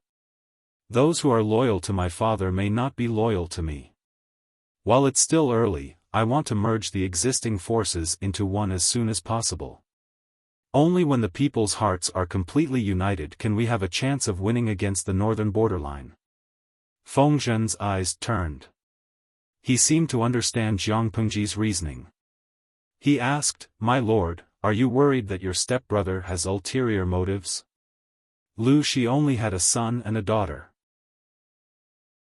In the future, the family property would definitely be divided between the 2 children. The stepbrother was now 14 years old. In a few years, he would be able to establish his own family. If he was ambitious and competed with Jiang Pengji, it would indeed be troublesome. The external threat had not been resolved yet, but internal problems had arisen. If the siblings fought and held each other back, how could they stand firm in this chaotic world? The best way was to completely stabilize their position and power before the stepbrother grew up. Now that Jiang Pengji wanted to attack the northern borderline, it was an excellent excuse to take over the military power of Chongzhou and Hu County from Lu Shi's hands. The 3 trusted subordinates had their imaginations run wild. They were all convinced by their own ideas. Jiang Pengji could not help but laugh. She was unwilling to explain too much. They would know the truth when the time came. Lu Shi naturally supported her. However, even if she was Lu Shi's daughter, the aristocratic families in Chongzhou and Hu County might not be willing to accept her. Jiang Pengji did not want to attack the northern borderline a few years later. Her subordinates were still disorganized and in a mess. She continued, "Today, I met someone. This person may be the breakthrough point for us to gather the forces in Chongzhou. Chongzhou and the northern borderline are borderline. Once war breaks out, it will definitely be embroiled in the flames of war. As for Hu County, that place has a vast land but a small population. Although it produces a lot of grain, if we farm for a few years, it will be enough for the war. From the looks of it, gathering Chongzhou is far more important than gathering Hu County." When Wei Xi and the others heard this, they secretly heaved a sigh of relief. Based on what their lord meant, they should start preparing for war now instead of fighting. They could be at ease. Wei Xi asked, "Who is this person?" Jiang Pengji smiled and said, "That person is a direct descendant of the Cui family in Chongzhou. We can make friends with the Cui family in the name of saving their lives and persuade them to stand on our side. The Cui family is a fence-sitter. They have close business dealings with the northern borderline. In other words, they are the most knowledgeable about the situation in the northern borderline. If we want to start a war with the northern borderline, we must have an accurate source of information. Apart from that, the Cui family has been rooted in Chongzhou for a long time. If we take down the Cui family, we can use them to gather other local gentry families. Regardless of whether it was external or internal, the Cui family could be Jiang Pengji's springboard. Lu Shi had been the magistrate of Chongzhou for many years. Although he controlled part of the power, the majority was still in the hands of the local aristocratic families in Chongzhou. These aristocratic families had many thoughts. The interests of the family far surpassed the righteousness of the country. They could totally stab their teammates in the back at a critical moment. Jiang Pengji did not want someone to plot against her behind her back when she was fighting a war. Chapter 865. The three of them were smart. How could they not understand Jiang Pengji's plan? But in that case, she would have to take away Lu Shi's power. This meant that there would be a conflict of interest between father and daughter. If Lu Shi was old, it would not be too much to abdicate.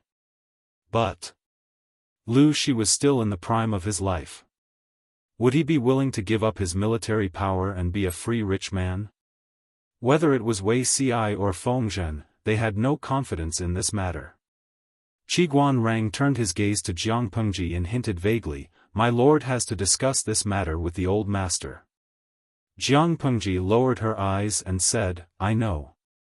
Father will understand." Qiguan Rang waved his fan and said, "If we can cooperate with the Cui family and understand the situation and military deployment in the northern borderline, we will have the geographical advantage. Popularizing the method of farming will completely solve the food shortage in 2 to 3 years.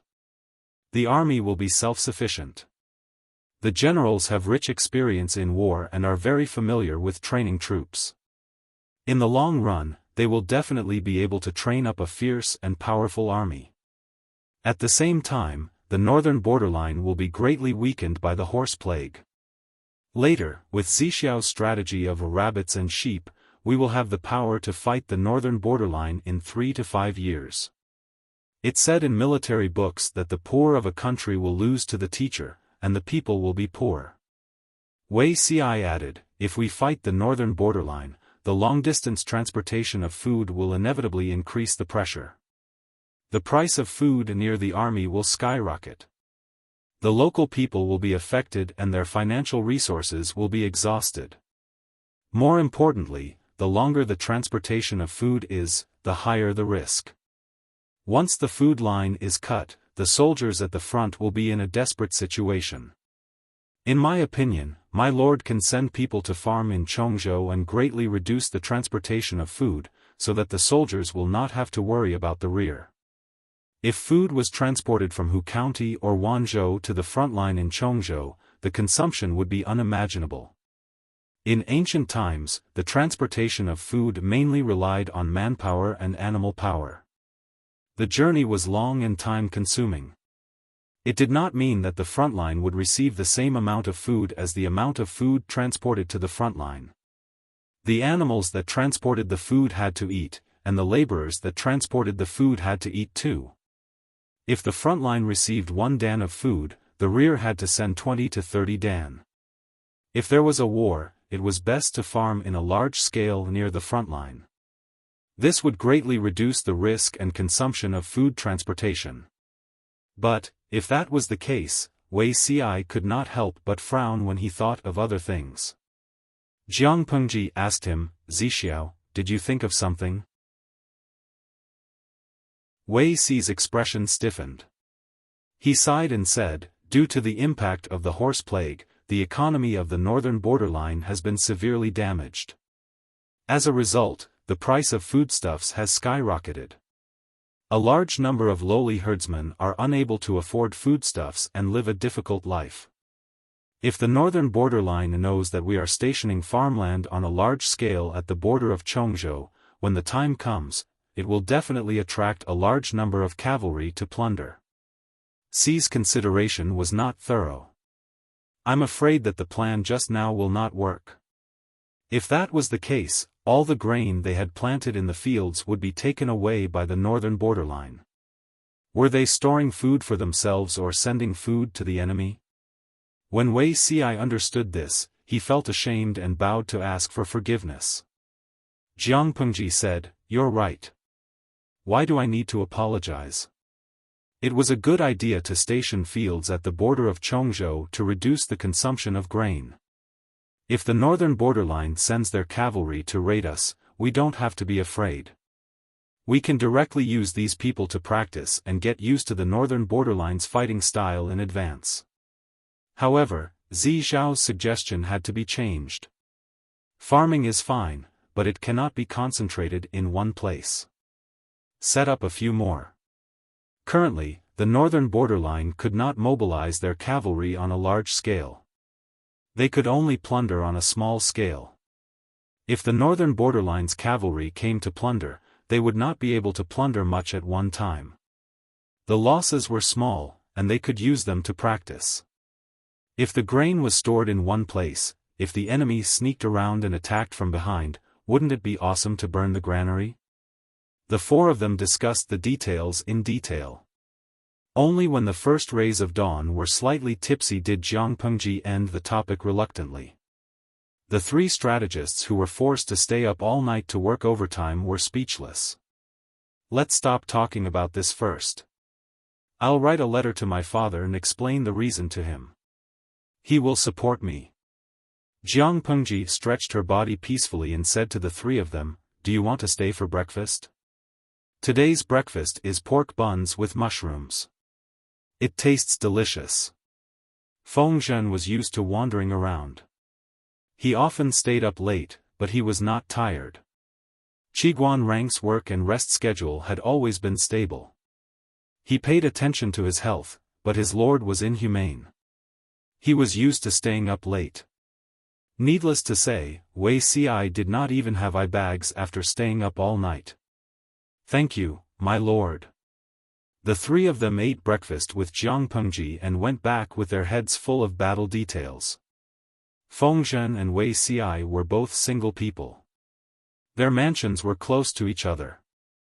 When he and Wei Ci returned, he would shake his head while reminiscing about the craftsmanship of the kitchen in the district headquarters. It made Wei Ci dizzy. Wei Ci asked, "Zisher, don't shake your head. I'm dizzy just looking at you." Feng Zhen said, "Shake your head and see if water has entered your brain." Wei Ci was speechless. Feng Zhen continued, "Back then, I was really blinded by lard. How did I end up here? Of all the lords I could have chosen, I just had to choose the one who was the most difficult to serve. If it really didn't work out, I might as well not become an official and be a wealthy idler at home. Now, I have money but no land envoy. There are beauties I can't touch, wine I can't drink, and I don't even have time to sleep. Once I'm on board, I can't get off. Just like last night, the Lord had a sudden impulse and dragged them along to discuss for the whole night. The whole night. Did the Lord still remember that he was sick and weak? She was really using men like mules. Wei Ci suddenly said, "My lord, why are you here?" Feng Zhen was so scared that his whole body trembled. He hugged Wei Ci and hid behind him. However, where's the Lord? Wei Ci smiled innocently. I'm just scaring you. Feng Zhen was speechless. How could he have been so blind to have such a close friend? What a scam. Feng Zhen silently recited the mind-clearing mantra several times before he resisted the urge to strangle Wei Ci. As they neared the door, Feng Zhen suddenly said, "Zixiao, do you think the old master will really give up power?" Jiang Pengji had been in the limelight in recent years, but Lu Shi had been famous for a long time and was now in his prime. Would he really be willing to give up power to his daughter? It's hard to say. Wei Ci lowered his eyelids and sneered coldly. But with the Lord's temperament, he has always done things even though he knows it's impossible. If the old master is a smart man, he will make the most correct choice. How can that bastard compete with the Lord? Although Lu Shi was different from his previous life, Wei Ci could not be at ease with him. However, his lord did not react at all. She trusted Lu Shi, so Wei Ci could not say anything. The two of them conversed in low voices. They came face to face with a handsome brown-haired youth with a silly smile on his face. "Sirs, wait a moment." Wei Ci and Feng Zhen stopped in their tracks. When they looked, they saw that it was Li Yun, who was beaming with success. "Sirs, can you give me some advice?" Feng Zhen teased him. "What advice?" "I would like to propose marriage to the Lord," Li Yun said and nodded his head solemnly. Wei Ci, who was at the side, trembled and froze on the spot. He slowly tilted his head to look at him. His ink-like eyes carried a chilly intent. Chapter 866. Unbeknownst to him, Li Yun was still smiling brightly. "My father has already asked for the Lord's opinion. Now he's just short of visiting her personally, but I..." The smile on Li Yun's face was unbearable to Wei Ci. "I keep feeling that I need to prepare something more. Both of you are experienced and knowledgeable, why don't you give me some pointers?" "Oh, is that so?" Wei Ci chuckled softly. Li Yun inexplicably felt a tingling chill run down his spine. The chill left as quickly as it came, quickly disappearing without a trace. Feng Zhen was a shrewd man.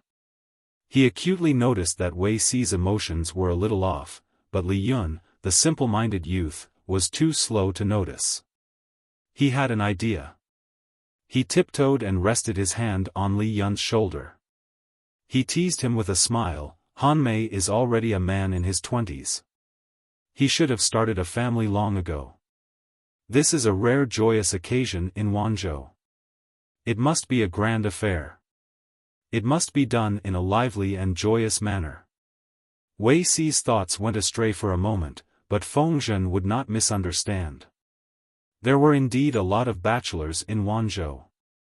Now that Li Yun was leaving the group, it was a joyous occasion. Come. Let me, an experienced man, give you a few pointers. There's no use asking Zixiao. He's still facing a big problem himself." Feng Zhen and Li Yun put their arms around Li Yun's shoulders, a mischievous smile on their faces. Li Yun subconsciously felt that Feng Zhen was unreliable, but he was not wrong. Although Feng Zhen was unrestrained, he was still a married man. He had a well-behaved, adorable, and sensible son. What about Wei Ci? It was true that he was gentle and humble, but he was still a bachelor. Asking for pointers on such matters was indeed a little irrational. Please enlighten me, Mr. Feng, Li Yun said obediently. Feng Zhen glanced at Wei Si out of the corner of his eye. He saw that Wei Si's brows were furrowed, and there was a hint of forbearance and restraint between his brows. He laughed inwardly. Men should get married when they're of age, and women should get married when they're of age. The two of you are in love with each other. This is truly a golden marriage bestowed by the heavens. Feng Zhen pretended to exaggerate, wishing that he could praise Li Yun and Sheng Wanwan to the heavens. Li Yun, an unmarried young lad, blushed and was so embarrassed that he didn't even know where to place his hands. Feng Zhen even said, Han Mei, listen to me. You only need to run to the Lord and express your sincere and passionate feelings to the person you love. Believe me, no woman in this world can resist such a passionate and unrestrained confession. Li Yun was so embarrassed that he felt as if smoke was about to come out of his head. He had also said implicit words of love to Sheng Wanwan before, but he had never said them so bluntly. Who would have thought that Mr. Feng, who appeared to be a debauchee, was actually a passionate person? His petite body hid a bold and unrestrained soul. Li Yun said shyly in a low voice, "Isn't this too offensive? I'm afraid that Lord will despise me and say that I've offended a beauty." Feng Zhen laughed and said, "What are you afraid of? A chaste woman is afraid of a clingy man. She might say you're rude, but who knows how shy and happy she is in her heart." Li Yun was about to nod when he heard Wei Si reprimand him while suppressing his anger. How rude, how impudent. Li Yun was stunned. He turned to look at Wei Si, but all he could see was the other's back as he turned to leave and his wide sleeves fluttering in the wind. This. Mr. Wei, this is, once a mild-mannered person got angry, the scene was rather frightening. Even though Li Yun was valiant and brave, he was also shocked at this moment. He didn't know how he had angered the other. Feng Zhen restrained the emotions in his eyes and the corners of his mouth curled up slightly, revealing a profound smile. Li Yun muttered, "Mr. Wei has always been self-restrained and polite. Mr. Feng's words just now must have displeased him." Indeed, such a solemn event as a marriage proposal should be carried out with respect and not blindly guided by Mr. Feng. Feng Zhen heard Li Yun's mutterings and scoffed lightly. He said, "Concern leads to confusion.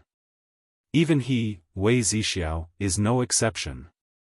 Li Yun continued to be confused, not understanding what Feng Zhen meant. Feng Zhen saw that his brain wasn't working properly and gave him a loving look, as if he was looking at his own silly and adorable son. If you don't understand, then don't think too much. It's useless even if you understand. Since the Lord has already agreed to your marriage with Wan Nyangzi, and Wan Nyangzi has feelings for you, you just need to follow the old tradition of the 3 letters and 6 rites and do it step by step. I'll be waiting to drink your wedding wine. Li Yun was dejected. After going around in circles, Feng Zhen still hadn't come up with any good ideas. After easily dismissing Li Yun, Feng Zhen was so worried that he paced in circles 3 times. Feng Zhen knew that with Wei Si's brain, even if his IQ went offline, it would only be for a short period of time. Once Wei Si had time to calm down, he would definitely realize that he had made a mistake. Thinking of this, Feng Zhen hurriedly chased after Wei Si and shamelessly went to his house. I didn't expect this. Feng Zhen hadn't even entered the main hall, but he was already filled with excitement, as if he had discovered a new continent. Didn't expect what?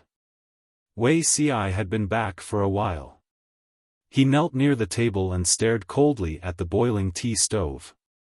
He already knew that Feng Zhen would come, but he was secretly annoyed at himself for not being patient enough to have such a stupid misunderstanding.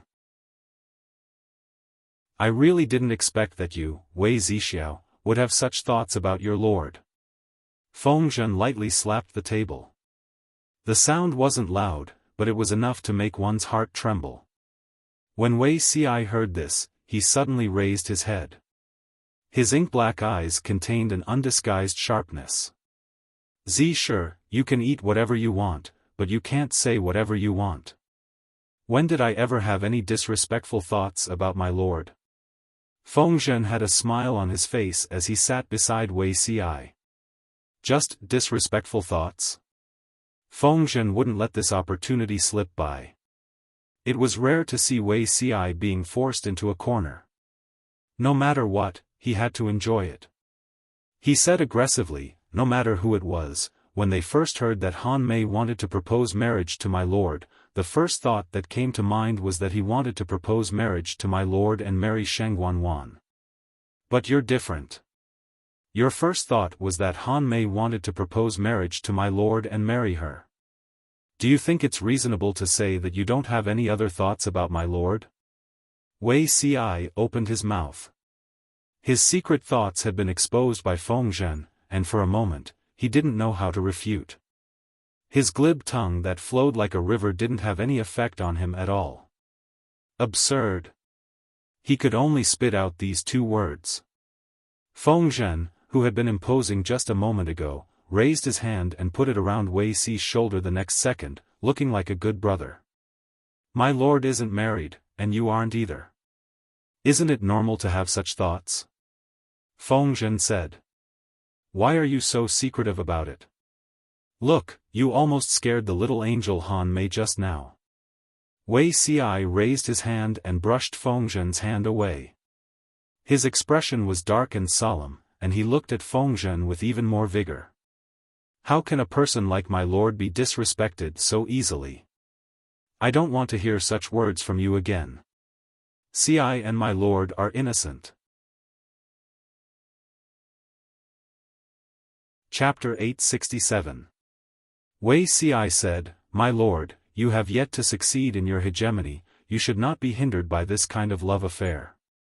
At this moment, Fengzhen made an inelegant gesture of using his little finger to pick at his ear, directly outsmarting Wei Ci. Did you hear that right? According to Zixiao's meaning, doesn't that mean that the lord and you are a couple and have an affair? Fengzhen looked as if he had discovered a new continent. He said, Just now, I only said that you secretly admired the lord, but I never said how the lord reacted to you. Why is it that you and the lord are in love with each other? Could it be that there's more to it? Wei Ci's face paled. He realized in hindsight that he had been tricked by Fengzhen and was furious. If not for his good upbringing, he would have long lost control of his impulse and kicked Fengzhen out of the house. You have a beautiful face and a charming body. You deserve to be loved by others. For example, Xinhue, don't you have many women in your boudoir? There was a hint of slyness in Fengzhen's eyes as he admired Wei Ci's fairy-like face with great interest, revealing the annoyance and shame that only a mortal man could have. He continued, My lord is not an ordinary woman, but she is also a person of flesh and blood. Outstanding women were chased by men, and outstanding men were chased by women. This was a matter of course.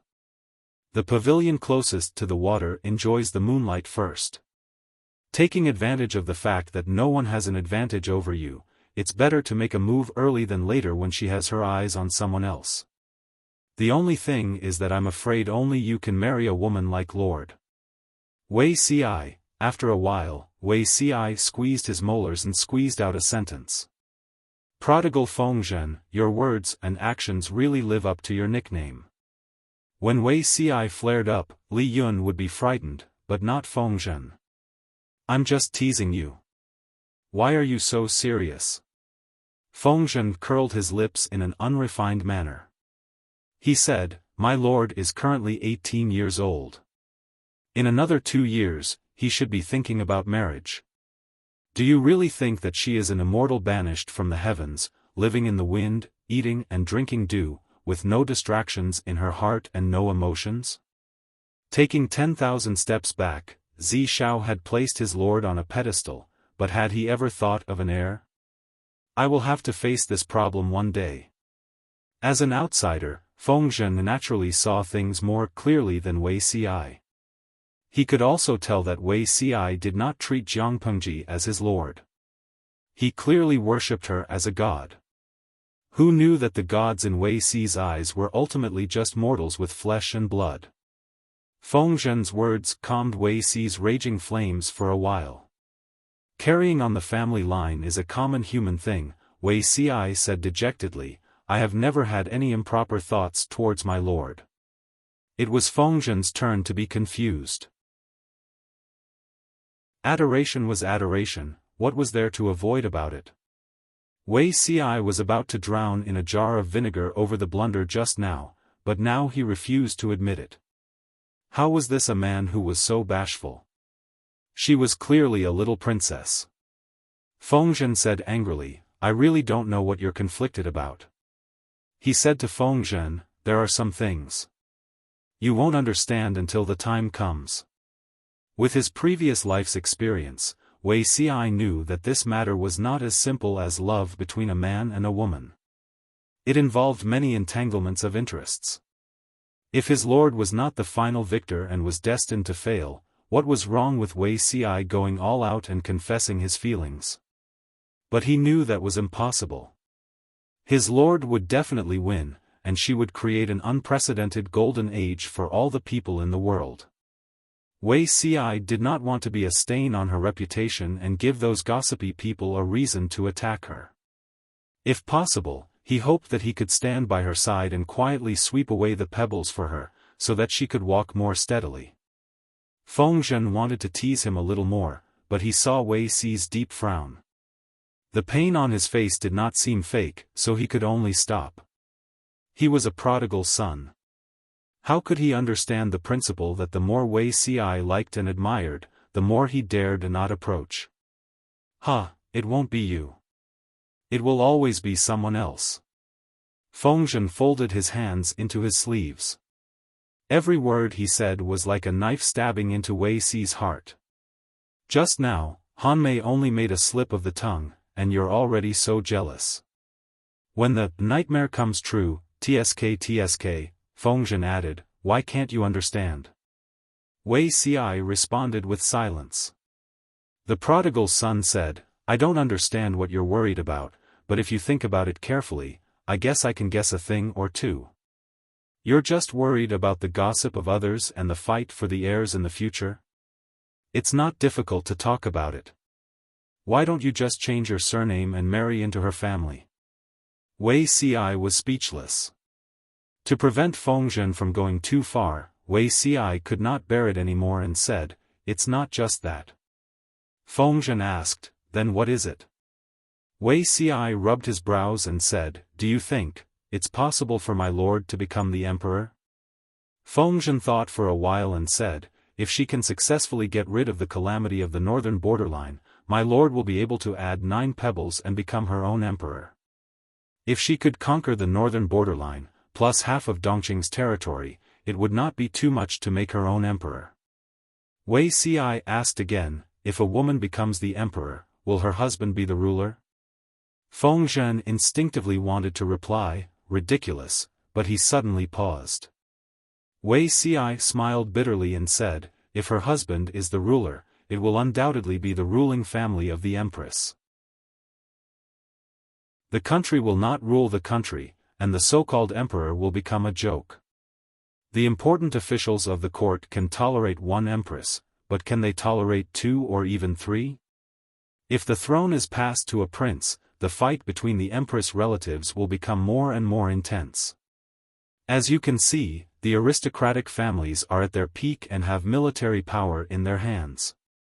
If a male emperor ascends the throne, the harem will become a channel for the aristocratic families to control the emperor.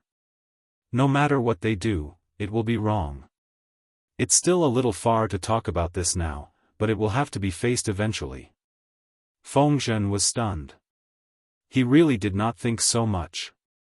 Wait, according to what you're saying, is it better to let my lord be childless for the rest of her life? Or should I say, when my lord conquers the world, she will then adopt her brother's son and forcibly hand over the world? How is that possible? Wei Si's eyes were cold and he said, getting rid of the father and keeping the son is the best way. After hearing this, Feng Zhen's eyelids twitched violently. Wei Si said, forget it, why talk about such a distant matter? If you have nothing else, go home as soon as possible. Wei Xiai felt that standing in front of him was an eyesore. Feng Zhen could hear the disdain in Wei Xi's words, but he still shamelessly stayed, thinking about what Wei Xiai had said earlier. If my lord could really aspire to the throne, having children would indeed be a problem. In addition, Wei Xi's words also mentioned the problem of the aristocratic families. Nowadays, there were many aristocratic families with armies. It would be fine in troubled times, but if the world gradually moved towards unification, it would become a hidden danger of division again. With my lord's temperament, how could she like to be held back by others?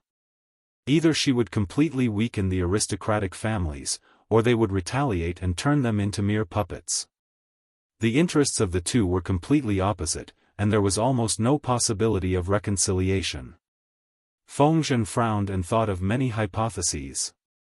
Wei Xiai, who was beside him, had already calmed down. He took down the teapot on the tea stove and showed off his tea skills. Chapter 868. Feng Zhen, who had been tricked by Wei Xiai, pondered for a long time but still had no clue. Wei Xiai even kindly made him a cup of tea. Thank you, Feng Zhen thanked him as he accepted it. Just as his lips touched the rim of the cup, he suddenly realized that it was not right. He had almost been fooled by Wei Zixiao. She looked up and saw Wei Xi's frowning eyebrows. His eyes, which seemed to be painted black, flickered with a dense gloominess. Seeing this, Feng Zhen's heart softened. He swallowed the words that were stuck in his throat and did not continue to make things difficult for Wei Xiai. I'm tired, so I decided to stay in your residence for a while. Feng Zhen's eyes turned as another idea popped into his mind. He said shamelessly, in the past, you and I used to sleep together and talk through the night about world affairs. Now that I think about it, it's been so long. Wei Xiai glanced at him out of the corner of his eye and said, there are still guest rooms in the residence that are empty. It was not that Wei Xiai was stingy, but Feng Zhen's sleeping posture was comparable to Lu Zheng's. He was also someone who slept from the head of the bed to the end. Feng Zhen was small and weak, but he was very thick-skinned.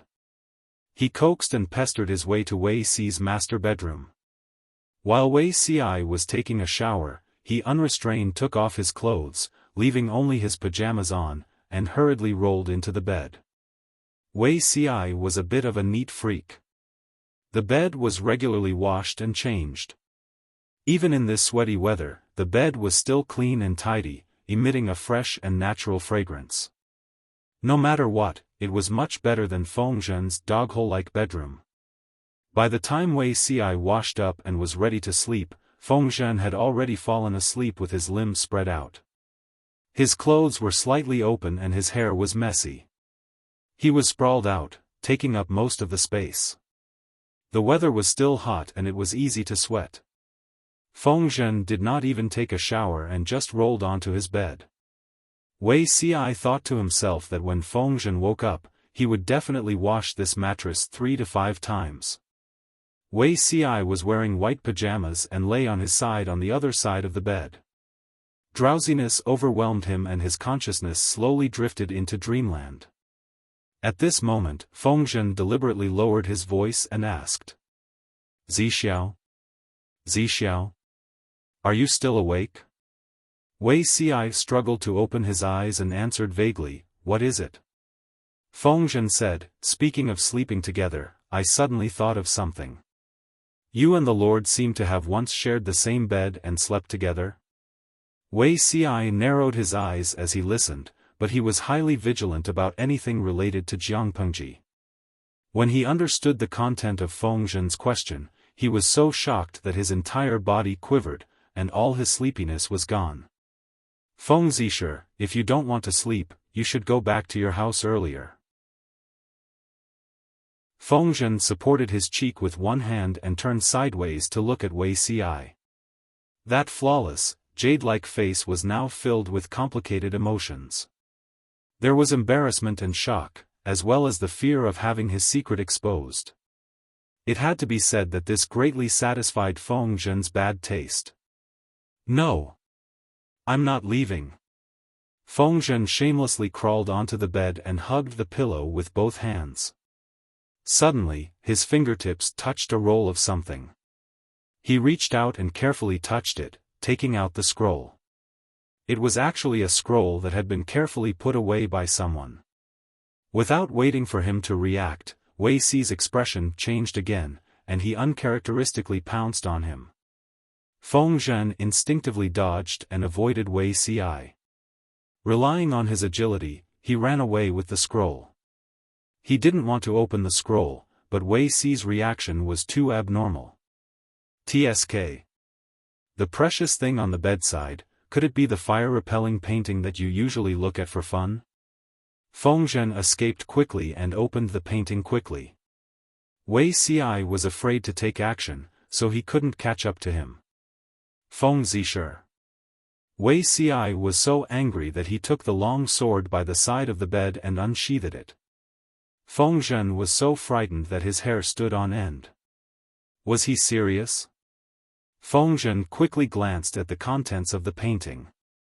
When he saw it clearly, he looked at Wei Si with a strange expression. There was no other reason. The woman in the painting was none other than Jiang Pengji. The woman in the painting was sleeping on a flower. The strokes were exquisite and realistic. It was completely different from the current freehand brushwork. This painting was more realistic. The woman's eyelashes were long and slender. Her eyelids trembled slightly, as if she was about to open her tipsy eyes and reveal a pair of clear, watery eyes. That wasn't all, but the woman in the painting was dressed very boldly. It was completely different from the current conservative creative style. Her sleeves were narrow, revealing 2 snow-white wrists. The hem of her skirt was huge, as gorgeous as a blooming peony. In comparison, the hem of her skirt was a little short. It only covered her calves, revealing 2 slender feet. 2 silver rings with bells hung on her slender ankles. The woman was sleeping soundly on the ground because she was drunk. Her sleeping petals were scattered around, making the white look whiter and the red redder. The surrounding rockery overlapped, and the environment was remote and quiet. Here, there was such a breathtaking scene, as if he had seen it with his own eyes. Feng Zhen glanced at the time of the inscription and raised his eyebrows fearlessly. "My lord was only 12 years old at that time, and you already had so many thoughts?" The date of the painting was 6 years ago, the first month after Wei Si's rebirth. At that time, the beauty was sleeping and in full bloom. Wei Si saw the fallen petals all over the ground. Memories of the past flashed before his eyes. He couldn't bear it and drew. Now that he thought about it, he regretted it so much that his intestines turned green. Feng Zhen had always been someone who couldn't keep his mouth shut. It was hard to say when he would reveal a word or two to his lord. Although Wei Si's disguise had long been stripped bare in front of Jiang Pengji, he still harbored some hope. "Take it back." Wei Si pointed his sword at Feng Zhen, feeling even more anxious.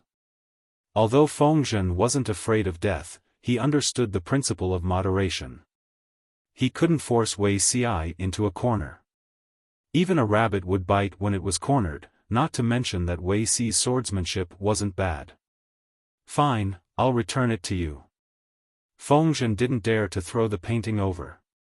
Instead, he rolled it up and handed it back to Wei Si. "However," he said, "I've never seen anyone more hesitant than you. You were still denying it just now. Now that the evidence is irrefutable, I don't know what else you can say." Not only did he draw such a painting in private, he even hid it next to the pillow in the master bedroom. What was he thinking? Did he even need to analyze it? Wei Si sheathed the sword in his hand, but the gloominess on his face didn't dissipate. Feng Zhen suddenly asked with a smile, "Are you afraid of death?" Wei Si had just said that getting rid of the father and keeping the son was the best solution. Now that he was pleased with his lord, he couldn't help but think too much. Of course, Fengzhen knew Wei Si's temperament. It was impossible for him to be afraid of death. Fengzhen calmly prepared to listen to Wei Si's explanation.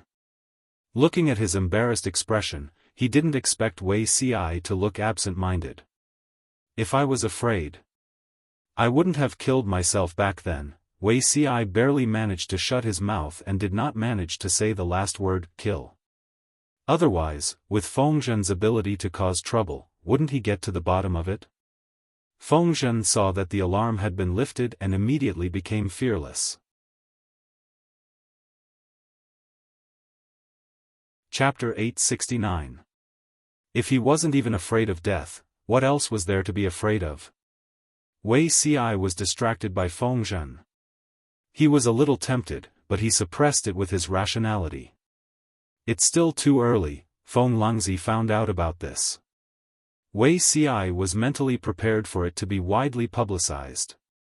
Now that the Lord's hegemony has just taken off, it's really not appropriate to consider personal relationships. If others know about this, not only will the outside world be talking about it, but I'm afraid the Lord strategists and generals will also have other thoughts. Wei Si couldn't help but warn Fengzhen. Fengzhen was in a particularly good mood now that he had something on Wei Si. Is it that serious? Knowing that Fengzhen was deliberately playing dumb, Wei Si still had to explain patiently. It's much more serious than that. The human heart was sinister, and they were not stingy with using the most despicable and sinister thoughts to speculate about others. Most of the people were ignorant. Once someone took the lead, it wouldn't take long for the affairs of the Lord and her subordinates to be spread everywhere. Open your mouth to start a rumor, but run your legs to refute it. Wei Si could totally imagine how embarrassing the unofficial history would be and how nasty the people would say it. This was just the outside world.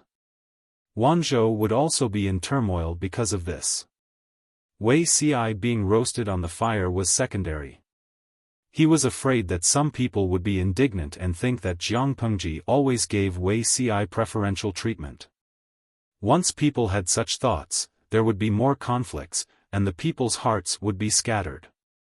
The power in Wanzhou would no longer be united and stable as before. After his rebirth, Wei Si analyzed his past life many times from the perspective of an outsider. Each time, he made different discoveries and comprehensions. In his past life, the Lord treated her subordinates fairly, rewarded and punished appropriately, and was clear about rewards and punishments. This was one of her strengths. If he wanted to strive for the throne again, this advantage had to be continued. Fengzhen said tactfully, "Zixiao, you don't trust me? Tell me what you can, and never reveal a word about what you can't." Wei Si snorted. Of course, he knew that Fengzhen seemed to be unrestrained, but he was actually very careful. "I hope so." Fengzhen said to Wei Si, "I've always felt that something was wrong. Although you didn't say anything, I always felt that you had a lot on your mind. You're sensitive and thoughtful. This is both your strength and your weakness. If there's something that's hard to say, you can tell me. Why do you have to suffer?" No matter what sorrowful things were, once they were spoken, they would feel carefree. Wei Si sneered coldly. If he were to treat Fengzhen as someone he could confide in, wouldn't the other party be able to grasp hold of his weaknesses? If Fengzhen threatened him with this and asked him to cover for him, help him skip work, secretly drink, and visit brothels, what should he do? Don't think that Fengzhen wouldn't do something like that. Wei Si knew very well what kind of unreliable things Fengzhen had done in his previous life. He bullied Li Yun, Dian Yan and the other generals, who were all honest people. He cheated them of their salary to buy wine and often skipped work. His crimes were too numerous to list. Happiness should be enjoyed in time. How can it be delayed? Fengzhen said. When people live to 100 years old, what they seek is to be free and unfettered, to enjoy themselves in the moment. Therefore, He could not understand why Wei Ci was so cautious and indecisive, hoping to have the best of both worlds, but in the end, he could not get anything good from either end.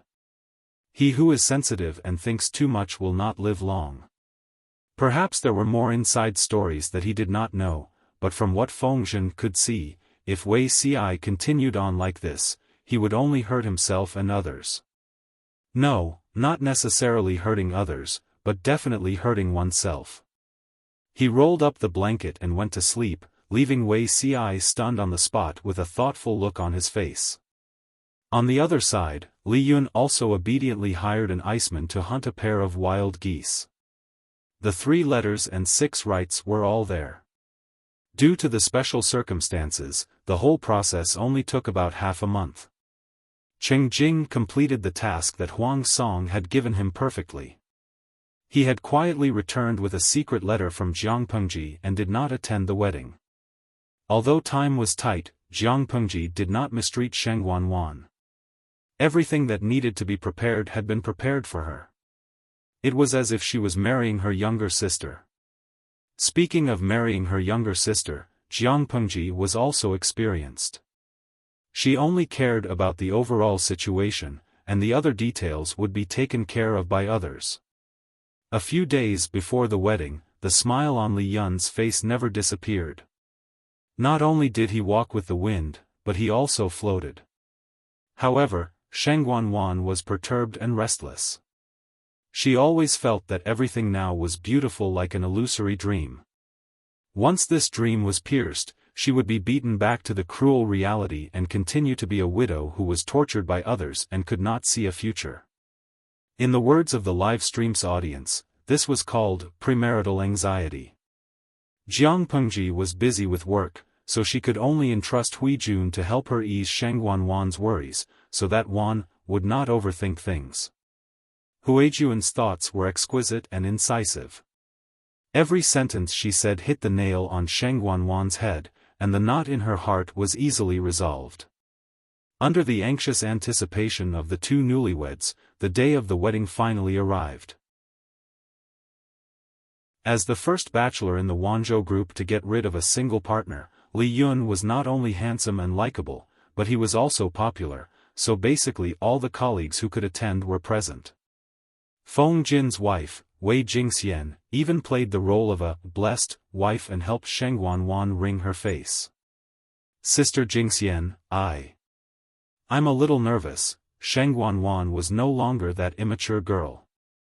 The last time she got married, she felt that she was not attending a wedding, but her own funeral. But today, her little heart was thumping uncontrollably, making her feel helpless and flustered.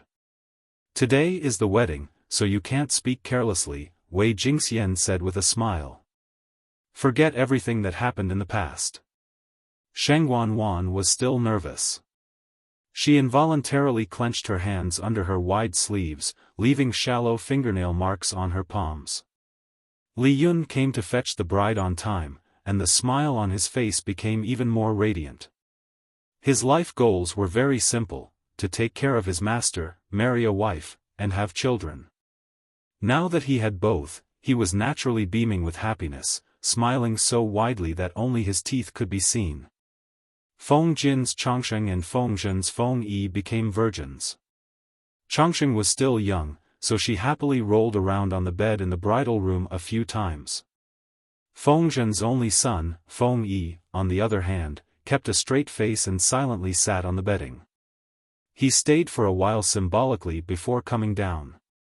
Feng Yi was the child of Feng Zhen's deceased wife. His appearance was like Feng Zhen's, but his temperament was like his mother's, extremely reserved. Because he was born prematurely, Feng Yi was slightly weaker than Feng Zhen and rarely appeared in front of others. When the crowd saw Feng Yi, they were so shocked that they forgot how to speak. A guy like Feng Zhen, who had no boundaries, actually gave birth to a serious and refined son. It was a genetic mutation. Hello, uncles. Feng Yi bowed obediently. At such a young age, he already had the demeanor of a gentleman. Today is Uncle Hanmei's big day. You don't have to be so formal.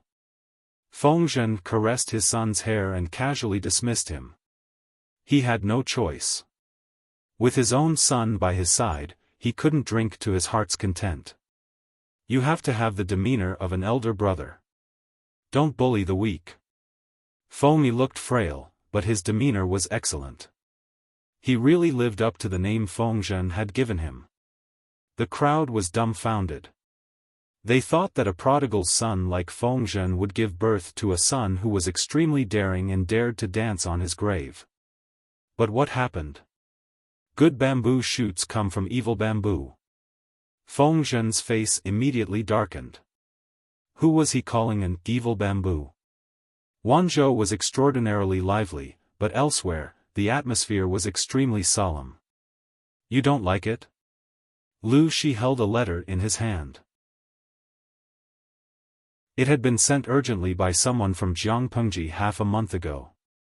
In front of him knelt a handsome young man of about 13 or 14 years old. His facial features were somewhat similar to Jiangpengji's. Your son wouldn't dare. That's good, Lu Shi said. He picked up his pen and wrote a word at the end of the letter.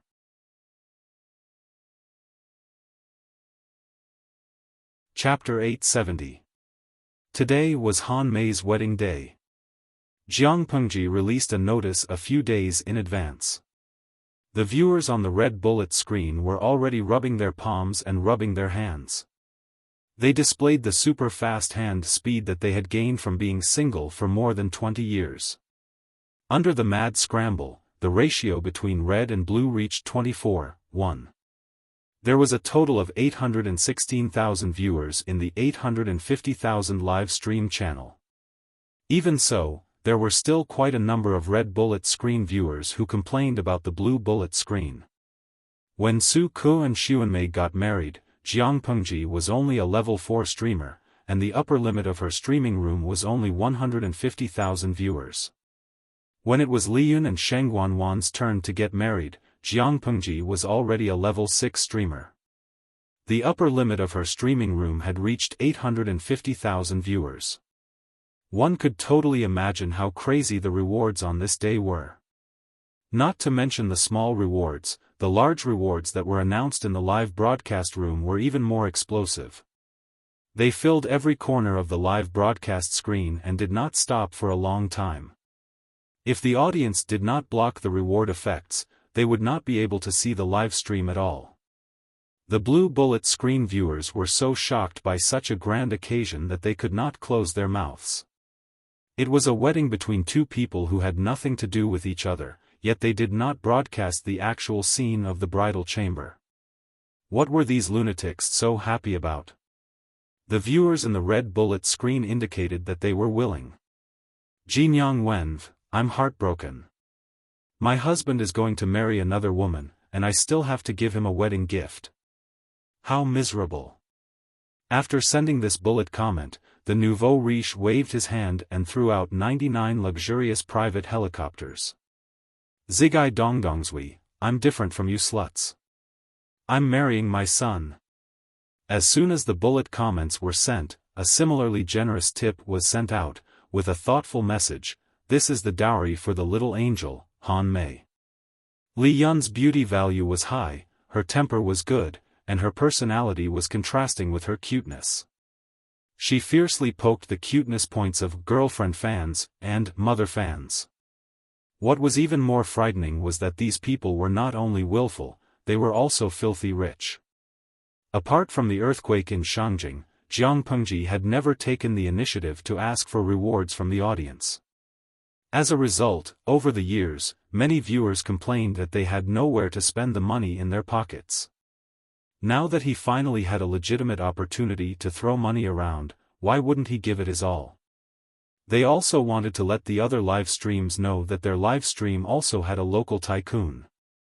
Lo Siji Lianmeng, in the blink of an eye, even the single dog Li Yun is married. Streamer, are you still not considering pushing beauty CI? Soon after, countless bullet screens copied this sentence. Jiangpengji could not help but laugh when the screen was full of messages urging her to get married. Host V, the frog isn't cooked yet. I'll tell you the good news when it's cooked. Jiang Pengji watched as the MC presided over the wedding ceremony while she chatted with the audience in the streaming room. She chose the topics that she was more interested in to answer. Sinusi, host, you've received so many tips today.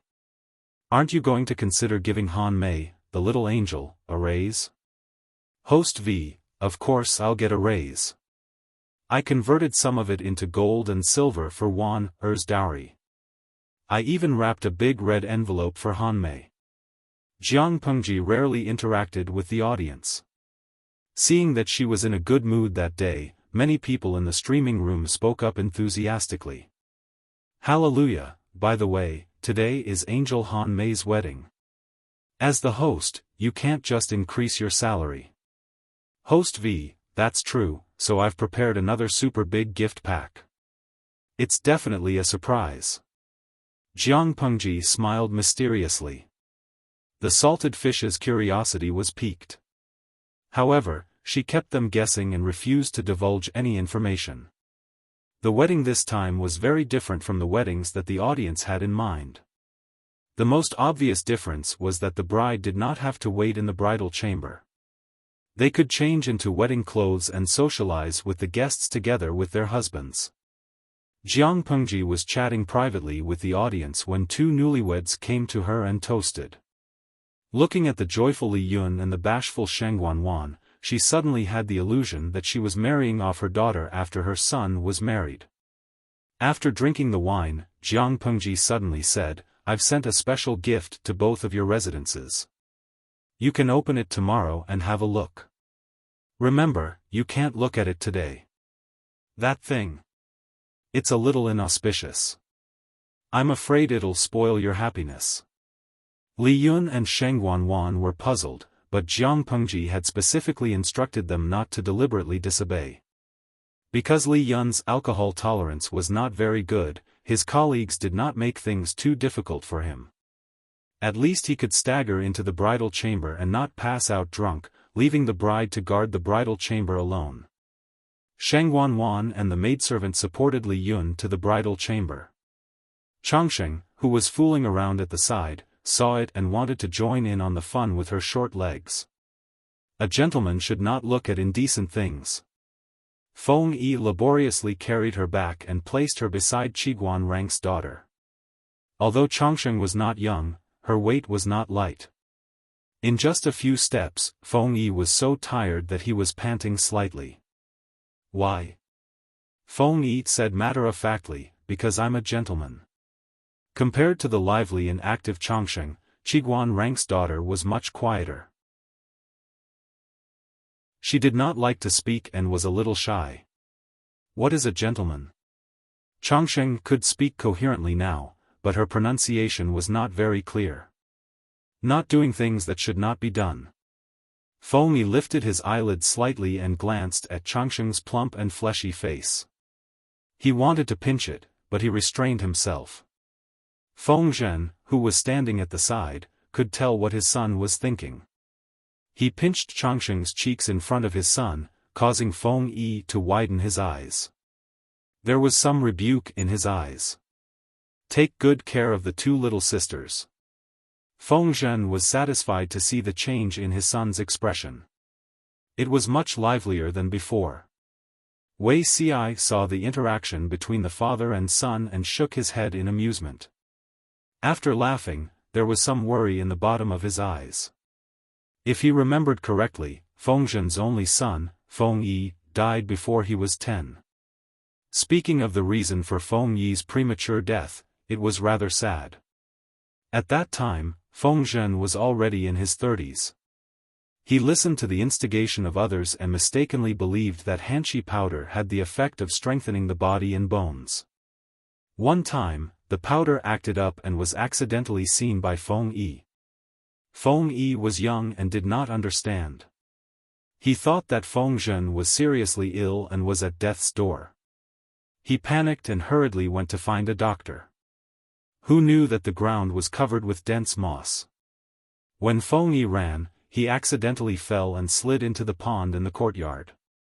Feng Yi was a premature baby and his physique was much weaker than his father's. It was still early spring then. The cold wind blew and the pond water was bone-chilling. Feng Yi suddenly fell into the water and naturally fell sick. The illness went deep into his lungs. In less than 2 days, he died prematurely. Now, Feng Zhen had already quit using hanshi powder. Maybe Feng Yi could grow up smoothly. However, if Feng Yi grew up smoothly, would Feng Zhen still have the idea of remarrying and giving birth to Feng Yu with the second wife? Without Feng Yu, wouldn't there be one less trustworthy person to assist Jiang Yan? Speaking of which, Feng Yu could be considered his son-in-law in his previous life. Perhaps he had too much to drink, Wei Ci muttered something. It was coincidentally heard by Feng Zhen who had sharp ears. What Feng Yu? Wei Ci was already 80 to 90% drunk. He said, "Don't let your Feng Yu harm my Yan, Feng Zhen laughed. Who is Feng Yu? Who is Yan, Wei Ci said, "Your son, my daughter." Feng Zhen.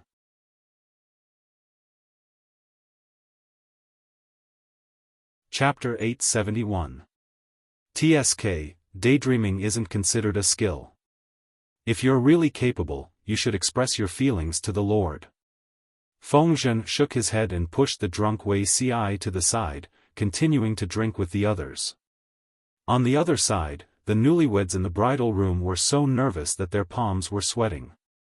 The two of them drank the nuptial wine, not daring to look at each other for a long time, as if one more look would set them on fire. Sheng Wanwan stammered to find a topic, suddenly remembering Jiang Pengji's mysterious gift. Li Yun's mind was filled with thoughts of his sweetheart. How would he have the time to be curious about the guest's gift? Wan, it's getting late, why don't we rest early? Every minute of the night was worth 1,000 pieces of gold, it couldn't be wasted. Okay. Her voice was like the buzz of a mosquito, as light as a swan feather, but it was heavenly music to Li Yun's ears. He couldn't help but carry her in his arms. Not long after, unbearable panting could be heard in the dimly lit bridal room. The next day, the bride served tea. Looking at his married son, Xie Qian's heart was filled with emotions. Jiang Pengji considerately gave the young couple a wedding leave, letting them be lovey-dovey. Sheng Wanwan was still thinking about the mysterious gift Jiang Pengji mentioned, and Li Yun was happy to open the gift with her. Is this the gift from Lanting? Sheng Wanwan looked at the square box in front of her, it was the size of 2 men's palms. Look at the stick on it, this should be the gift the Lord mentioned. Open it and take a look. Li Yun smiled as he opened the gift. When he opened the box and saw what was inside, the two newlyweds turned pale. Sheng Wanwan was so shocked that she took half a step back. There was nothing else in the box, only an urn made of cinerary ash. A newlywed's giving an urn? This is definitely not Lanting's doing. Sheng Wanwan snapped out of her trance and said firmly, "Who packed the gift yesterday?" Someone must have changed Brother Lanting's gift to create a rift between Han Mei and the Lord. Li Yun's joy faded slightly. He hesitated for a moment, then lifted his hand to open the urn's lid. It was filled with white powder. He moved closer to smell it, it was indeed human ashes and not powder of similar color. Who was so evil? Han Mei, there's a note here, the paper was made of high-quality Xian paper. Most of the improved paper was supplied to Cheng Cheng's bookstore, and the rest was supplied to the district headquarters. Li Yun was reminded by Sheng Wanwan. He raised his hand to stop his newlywed wife from touching the unlucky ashes of a stranger. He stretched out 2 fingers, picked up the slip of paper, and slowly unfolded it. This is Lanting's handwriting. Sheng Wanwan worked as a clerk in the district headquarters, so she was very familiar with Jiang Pengji's handwriting. She read out the words on the note. This is the ashes of the evildoer from Zhongzhou, who killed Han Mei's mother. Today, I present it to congratulate you on your wedding. Sheng Wan was taken aback. She looked up at Li Yun. His young and handsome face was full of forbearance and restraint, only his eyes were slightly red. Hanmei? As if awakened from a dream, Li Yun hurriedly covered the urn and carried it to look for Xia Qian. Xia Qian was still in a daze in the main hall, reminiscing about his late wife. If it weren't for that evildoer's possession, perhaps today, his deceased wife would also be able to drink the tea served by the new bride. Just as he was feeling sad, his mischievous child ran over in a hurry, carrying an urn of ashes. Xia Qian's expression was unbearable. This mischievous child, of all things, was he playing with an urn of ashes? Who did he want to curse to die? Before Xia Qian could react, Li Yun carried the urn of ashes and knelt down in front of him. What is this? Xia Qian felt like he was about to have a stroke. He was infuriated by his mischievous child. Father, the Lord said that this is the enemy who killed my birth mother. What? Xia Qian couldn't react for a moment. His expression changed, but his brain couldn't react at all. Suddenly, Xia Qian thought of the Yinyang jade pendant that Jiang Pengji had borrowed for 2 days. He didn't know what to feel. He hoped that the ashes belonged to that evildoer, but he was also suspicious of the truth. Xia Qian couldn't be blamed for his suspicions. No matter who it was, everyone would have their suspicions. The enemy who had been gnashing his teeth for close to 20 years was killed so easily? Hanmei, put it away. Father wants to go and ask about it. If it's true, your mother's spirit in heaven can rest in peace. Li Yun nodded heavily. Xia Qian hurriedly went to look for Jiang Pengji. She seemed to be prepared and wasn't surprised by his arrival. That evildoer was really executed? Xia Qian couldn't believe it. The hatred that had been in his heart for so many years was easily resolved. Jiang Pengji said, "Of course it's true. I'll tell you about that evildoer's appearance and characteristics, then you'll know if it's true or not." She had a very good memory. Not to mention people she had met several times, even if she had only seen them once, she could still describe the person's appearance and characteristics. Xia Qian became more agitated as he listened. In the end, he fell to the ground and burst into tears, unable to control himself. Jiang Pengji waited for Xia Qian's emotions to calm down, then said hesitantly, "There's something that's hard to say." Xia Qian's eyes were red. He gritted his teeth and said, "Magistrate Lu, please say it. If there's anything I can help with, Xia Xiaohe is willing to go through water and tread on fire for you. It's not a big deal. It's just that this jade pendant is of some use to me. I wonder if you're willing to part with it." Previously, she said she would borrow it for 2 days, but she shamelessly borrowed it for half a month. Luckily, Xia Qian didn't ask for it from her. Xia Qian thought it was something big.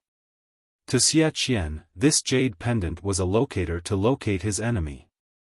Now that his enemy had been reduced to ashes, the Yinyang jade pendant had no other use for him. Jiang Pengji asked him for this useless jade pendant. Of course, he wouldn't refuse. "Thank you.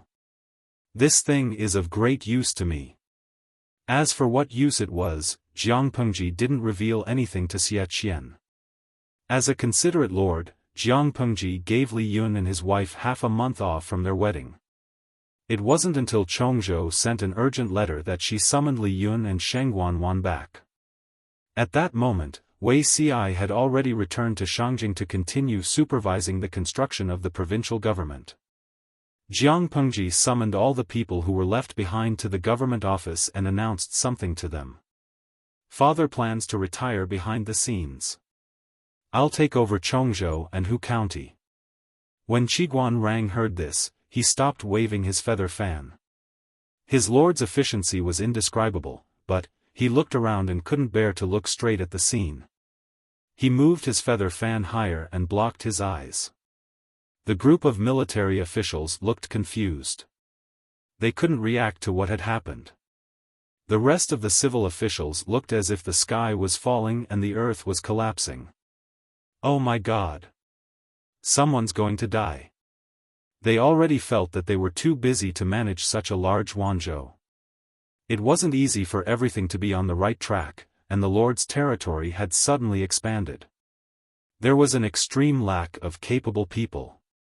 Especially Yang Si. He felt his vision go black and his soul almost left his body. She had finally finished her official duties in other places and wanted to come back for a breather. She was stunned by the news before she could even sit down. Why, is it so sudden?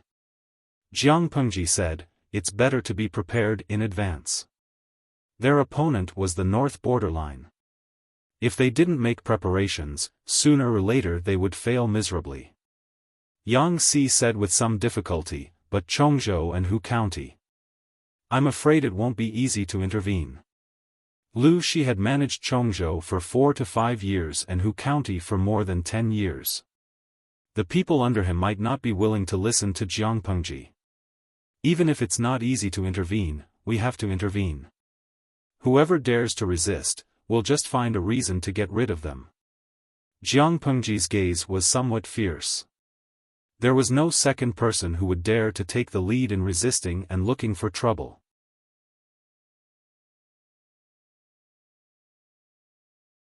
Chapter 872. He felt a toothache.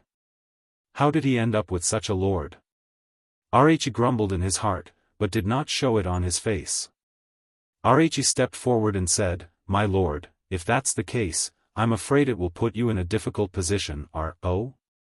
What's so difficult about it for me? Yang Si said helplessly, the old master has been in Chongzhou for many years. Hu County was managed by him.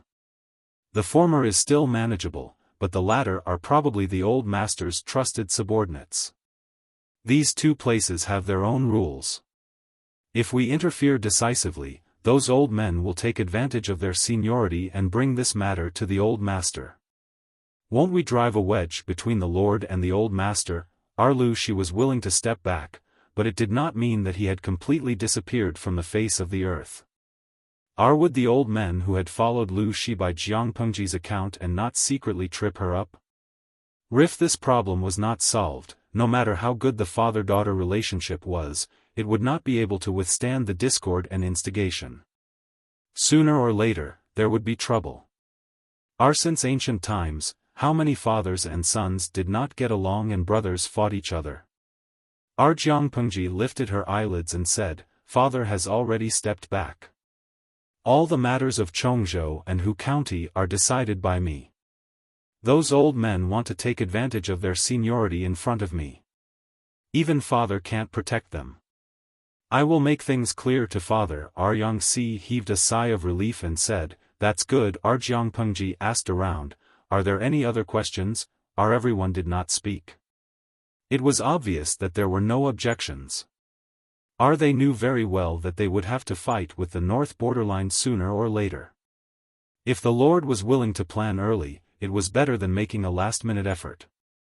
The generals were already in a daze. Their slow brains finally connected with the others and they were secretly delighted. In their opinion, the Lord would take over the power of Chongzhou and Hu County. The busiest people would definitely be civil servants. Little did they know that working overtime was a group activity. No one could escape. After a while, Jiang Pengji said to the crowd, I don't have any objections for now. Take a look at this. She gestured to Wanner. Wanner got the order and stood up with a smile. She distributed several booklets to everyone. Shengguan was not only the administrator of the women's department of the government office, but she was also the female teacher of Wanzhou Academy. Ever since Xie Qian had fled from Zhongzhou to Wanzhou with Wan Xian, Jiang Pengji had abducted this great scholar of Zhongzhou to enlighten the students of the academy. In order to take over Shengguan's teaching job, she selected someone from the women's department of the government office and asked her to teach the female students of the academy. After the divorce, not only did Li Yun return to work, even Sheng Wanwan returned to the government office and became Jiang Pengji's assistant. Li Yun anxiously watched as his wife walked in front of him and handed him a booklet bound with fine thread. He reached out to take it and secretly stroked Sheng Wanwan's delicate and soft hand with his fingers. His heart fluttered, but unfortunately, he was woken up by her slap. You're not serious. Sheng Wanwan muttered softly. Li Yun felt wronged. Ignoring this interlude, Sheng Wanwan distributed everyone's booklets, then returned to her original position and sat up straight. He tilted his head and asked Li Yun, Han Mei, what's written here? Everyone's level of education was different, but Dian Yan was completely illiterate. Li Yun looked at Dian Yan's booklet, then looked at his own booklet. Strangely, he found that the contents of the booklets were exactly the same. The so-called exactly the same was not only the content of the words, but even the size, shape, and horizontal and vertical strokes of each word were the same. Even he noticed this problem, not to mention the other meticulous strategists. Among them, some already knew the reason, such as Qiguan Rang and Su Ku, while others were full of doubts. Jiang Pengji said, I know what all of you are doubtful about. We'll talk about this later, everyone. Do you know what was the most hateful thing? She refused to continue halfway through her sentence. Everyone could only suppress their curiosity and carefully read the contents of the booklet. Judging from the handwriting, this was their lord's handwriting. From today onwards to the war at the north borderline, the contents are the difficult problems that we will have to overcome in the next few years. In order for you to have a clearer and more intuitive understanding, I've listed them one by one according to the major and minor items, Jiang Pengji said. The three major items are governance, farming, and training the troops. Let's talk about governance first. Everyone present is a pillar of humanity, but everyone only has a pair of hands, not 3 heads and 6 arms. If it's just Wanzhou, everyone can still handle it with ease. If Chongzhou and Hu County are added, they will be stretched thin and will not be able to handle it. Therefore, I'd like to seek your opinion on whether we should choose a suitable time to issue the recruitment notice. Qiguan Rang and the others did not speak, but their inner voices were the same, send, send, send. If they did not issue the recruitment notice and recruit fresh blood, these old people would die of exhaustion at the desk. However, something like the recruitment notice was not something that could be issued as one wished. If the contents of the recruitment notice were not satisfactory, the scholars of the world might not be willing to buy it. Therefore, everyone recommended Feng Jin, who was the most talented in literature, and the heavy responsibility was directly placed on him. Feng Jin secretly laughed and cried. He stepped out to ask for details. He was just a ghostwriter when it came to writing the recruitment notice. The core ideas were still provided by the Lord. Jiang Pengji thought about it and said, regardless of your status, only talent is important. As soon as she said that, everyone was silent. Feng Jin's expression also froze for a moment, but he quickly recovered and calmed down. In the current selection system, the people selected must have a noble family background and must also have the rigid conditions of benevolence, righteousness, filial piety, and fraternity. Take Dongqing's evaluation system as an example. Family background, virtue, and knowledge belonged to the top 3 categories. Appearance, ability, and temperament belonged to the bottom 3 categories. Among the top 3 categories, family background and virtue accounted for 90%, and knowledge only accounted for 10%. In other words, if you reincarnated with your eyes wide open and reincarnated well, even if you were born with a mental disability, you would be many times more noble than countless poor students. If the two were placed together, the imperial court would also prioritize the former over the latter. Jiang Pengji looked around and asked coldly, why? Do you have any objections? Her team had gone through strict selection. Except for Feng Jin, who was tall, rich, and handsome, the others were only tall and, from the perspective of a poor scholar, they could not possibly object to Jiang Pengji's suggestion. Regardless of your status, only talent is important. How many poor scholars' hearts were expressed in these few words? Many poor scholars did not lack ability, but their family background was not good enough. They did not even have the ticket to become a fish that leaped through the dragon's gate. Feng Jin's expression was normal as he said, "I have no objections." The others echoed one after another. I think you all have no objections. Jiang Pengji spoke the truth. She said, talented people can help you lighten your burden and help you move forward. Useless people without talent will only add another burden to your heavy work. Do you think what I said is reasonable? Everyone was speechless.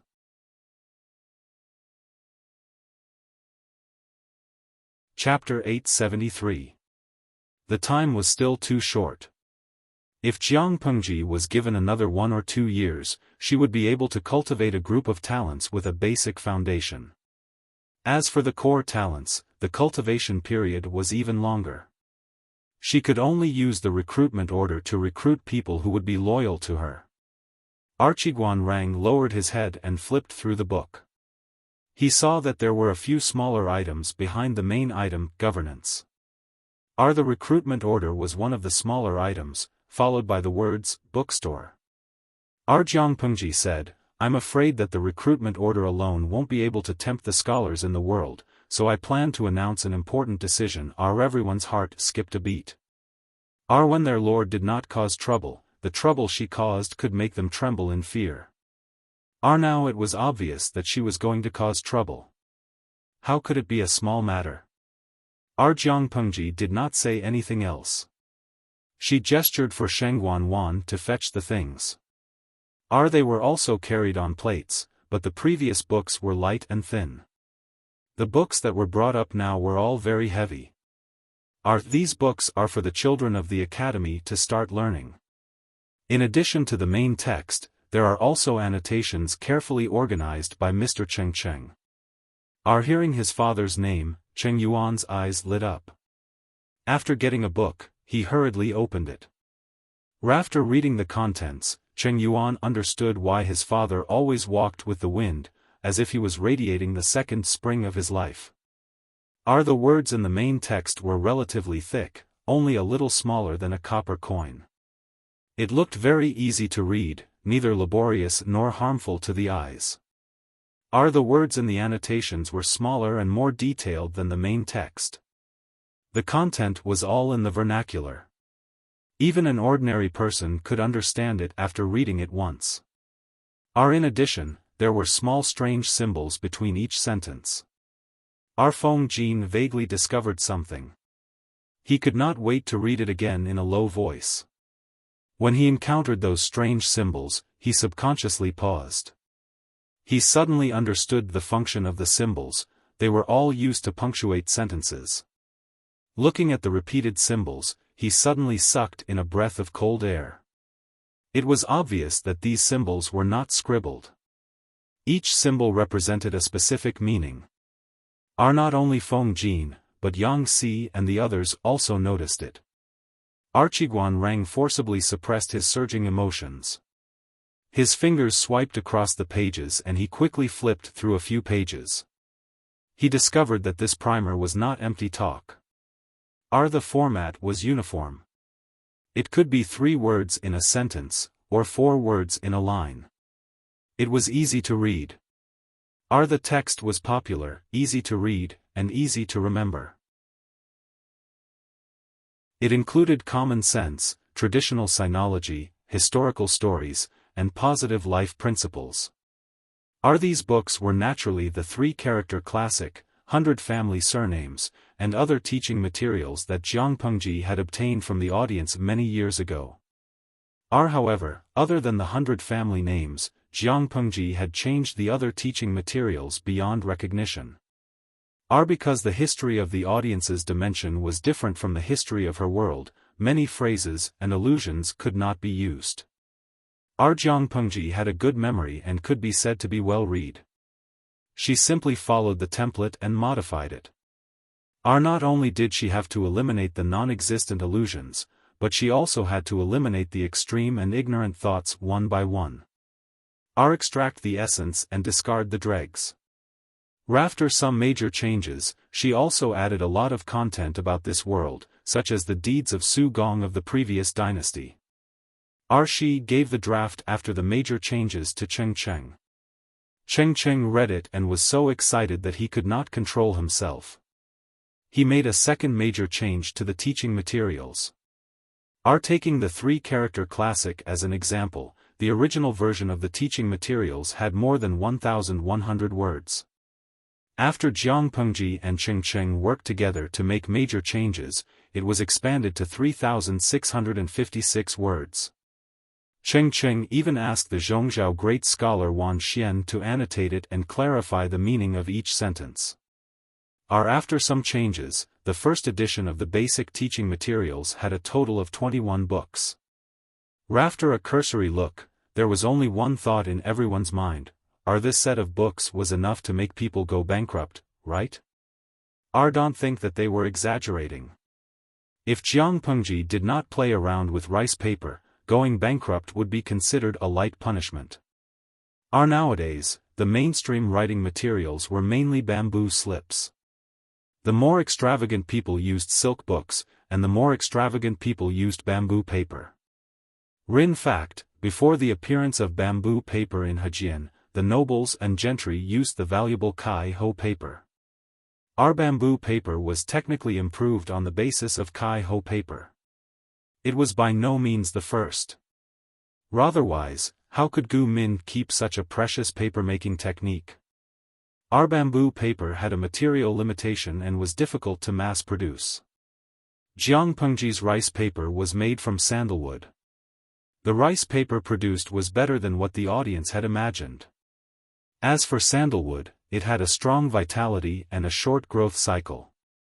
After the sapling was planted, it could be used as raw material for rice paper in 2 or 3 years. Chongzhou was full of sandalwood. This was one of the reasons why Jiang Pengji asked Lu Shi to go to Chongzhou. In other words, the value of this set of books was far less than what everyone had imagined. After everyone had roughly looked through it, Jiang Pengji said, "This set of books will be the teaching materials for the Academy's students to use in the future." No one had any objections, only Dian Yen had one. "My lord, can I also go to the Academy to study for a few days?" Dian Yen worked hard to learn words, but learning was not something that could be seen in a day or two. He still had to train his troops and did not have much time. However, seeing such a large set of books, he felt that he had to squeeze some time to learn even if he did not have time. He wanted to keep this set of books properly and pass it down as a family heirloom. Jiang Pengji smiled and said, "There is no end to learning. Deputy Captain Dian has such an ambition. Naturally, it is worth encouraging." Dian Yen blushed slightly. He secretly decided that he would not let his lord down. Shi continued, "This set of books is not only for the students to use as a starting point, but I also plan to use it as a gift to the world's famous scholars." Archiguan Rang glanced at the contents of the title page of the three-character classic and immediately understood his lord's intention. He could not help but smile. The title page was very clean. There were only a few elegant words: author, Wang Yinglin, Lu Shi, commentator, Cheng Cheng. Jiang Pengji did not want to add her name, but there was no such person as Wang Yinglin in the world. She could not clearly say that Wang Yinglin was the original author of the three-character classic. In order to shut everyone's mouths, after some hesitation, she could only say that she had met this person by chance and obtained inspiration from him.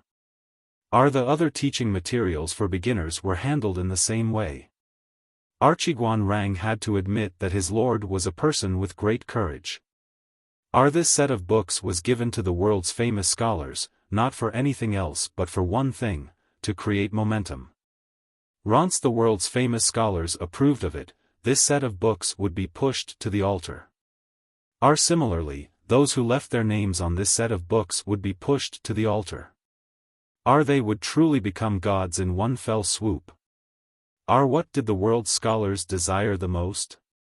Writ was only fame and fortune. The so-called famous scholars, in layman's terms, were those who had fame but did not become officials. Among this group of people, some were truly noble and had unquestionable integrity. They did not want to become officials. Some wanted to become officials but did not have the qualifications. They could only find another way to make a name for themselves. As long as they had a reputation, there would naturally be people coming to claim them. Once they accepted the claim, they would enter the official career. However, being an official was only a temporary pleasure. How could it compare to writing books and becoming famous throughout the ages?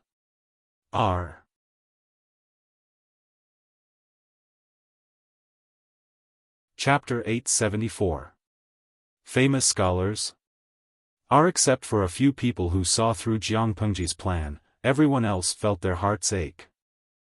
This set of books was definitely a treasure that was hard to find. It was more than enough to be a family heirloom. Their lord was rich and overbearing. Not only did she want to donate it to the academy, but she also wanted to give it away for free. In their opinion, the cost of this set was no less than 200,000 strings of coins. How could she give it away just like that? Ardien Yen and the others felt their hearts ache. Their cheeks twitched slightly. They wanted to say something to stop her, but none of them knew how to persuade their lord not to squander. Meng Hun, who had been in the background, opened his mouth. He asked in surprise, "Does my lord want to use this set of books to attract famous scholars?" If that was the case, the price was too high. Rin Dongqing alone, there were no less than 500 famous scholars who were well known. If everyone was given a set, according to the sky-high cost of 200,000 strings of coins, wouldn't the lord suffer a huge loss? Meng Hun had seen many so-called famous scholars, with Meng Zhan. In his opinion, most of these people were embroidered pillows. They looked good but were useless. They had nothing to do all day. They gathered together to sing praises, grieve for the coming of spring, and pretend to be coy. They obviously wanted to be an official, but they pretended to be aloof and arrogant. To be honest, they were not good at other things, but they were eloquent and good at gossiping. RTO put it bluntly, many of these famous scholars were more like celebrities. Their ability to get things done left people in the dust. However, did the lord need such embroidered pillows? Jiang Pengji laughed and said, "It's just a set of books. How can it attract all the famous scholars in the world? This is just a stepping stone." In Jiang Pengji's opinion, the group of famous scholars was a publicity platform. This set of rudimentary books was in their hands. Through their mouths, it would spread at the fastest speed. However, this was only the first step of Jiang Pengji's plan. Just a stepping stone? Meng Hun's heart trembled. Of course. Famous people have their own pride.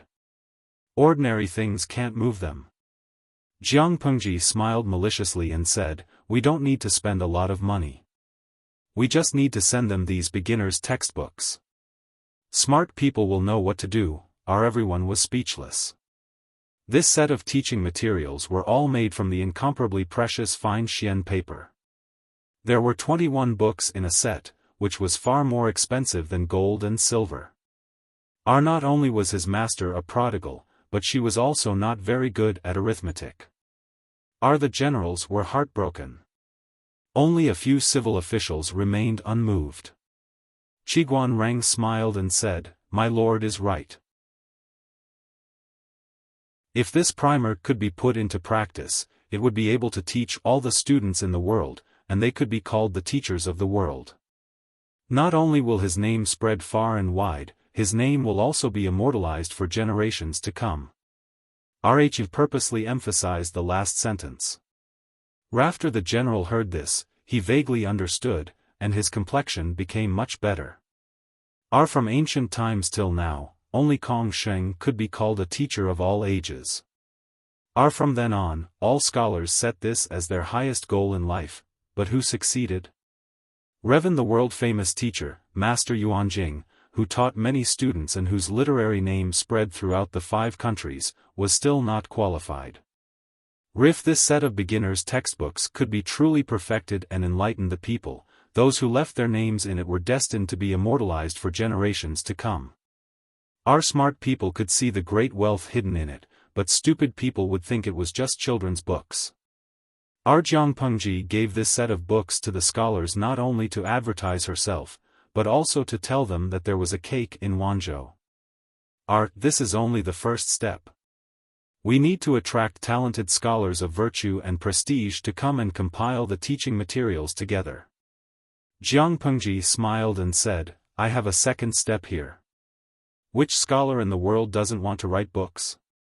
It's just that they don't have the means to do so. How many precious manuscripts have been lost? I have an idea. When we send out the teaching materials, we will announce to the world that we are willing to open the bookstore to publish books for scholars. There will be 20 copies of each book. As a reward for publishing the books, the bookstore will keep 10 copies of the samples. If you don't want to keep the samples, you can only pay for it yourself. This idea could be said to be bold. As soon as she said this, the civil officials, who were originally calm, could not stay calm. This was not something else, it was publishing a book. Which scholar in the world didn't want their ideas and crystallization to be passed down to future generations? If beginners' textbooks could attract famous scholars to join, then writing books could attract the hearts of countless knowledgeable scholars from poor families. At a time when the aristocratic families monopolized the market, the cake that Jiangpengji threw out was too attractive. It would definitely make countless scholars fight to the death for it. Even though Feng Jin and the others were mentally prepared, when they heard Jiangpengji's words, their hearts still could not help but beat wildly. Everyone said, My lord is very kind. Feng Jin's reaction was still considered calm, but Su Ku, Yang Si, and the others' eyes were dark red and bloodshot. Wrongly they knew the pain of the scholars from poor families. The aristocratic families monopolized knowledge and education, thus monopolizing the official positions and power in the court. Why did people always say, it is difficult for a poor family to produce a noble son? Was it because the children from poor families were all mentally retarded? Not true. The children from poor families wanted to study, but they could not even find a book. How could the illiterate be a match for the noble son who was well-read? Jiangpengji's move was undoubtedly carrying a mace and giving a blow to the aristocratic families. Why were the aristocratic families so powerful? It was because they held the most important knowledge in their hands. Every aristocratic family had countless precious books and books. They were born with conditions that ordinary people could not have. After many years of development, the aristocratic families had disciples and officials all over the world. Their power was deeply rooted, and they were united by blood relatives, cutting off the path of advancement for the scholars from poor families. If the sons of concubines from poor families wanted to stand out, they often had to rely on the aristocratic families, be humble, and endure humiliation. RTO put it bluntly, it was a distorted and deformed hierarchy of power. If there was any wealth in the world that was shared by the whole world, it was undoubtedly the written word. Jiangpengji knew that her actions would cause a lot of resistance. Perhaps it would even cause the aristocratic families to group together and attack her. But this was not important. When Yang Si thought of this matter, his heart sank. He said hesitantly, My lord, should we postpone this matter? If it is suddenly spread, I am afraid it will cause controversy among the scholars in the world. Yang Si did not want Jiangpengji to be hurt because of this.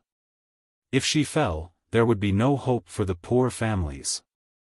Jiangpengji sneered and said, Then let them talk.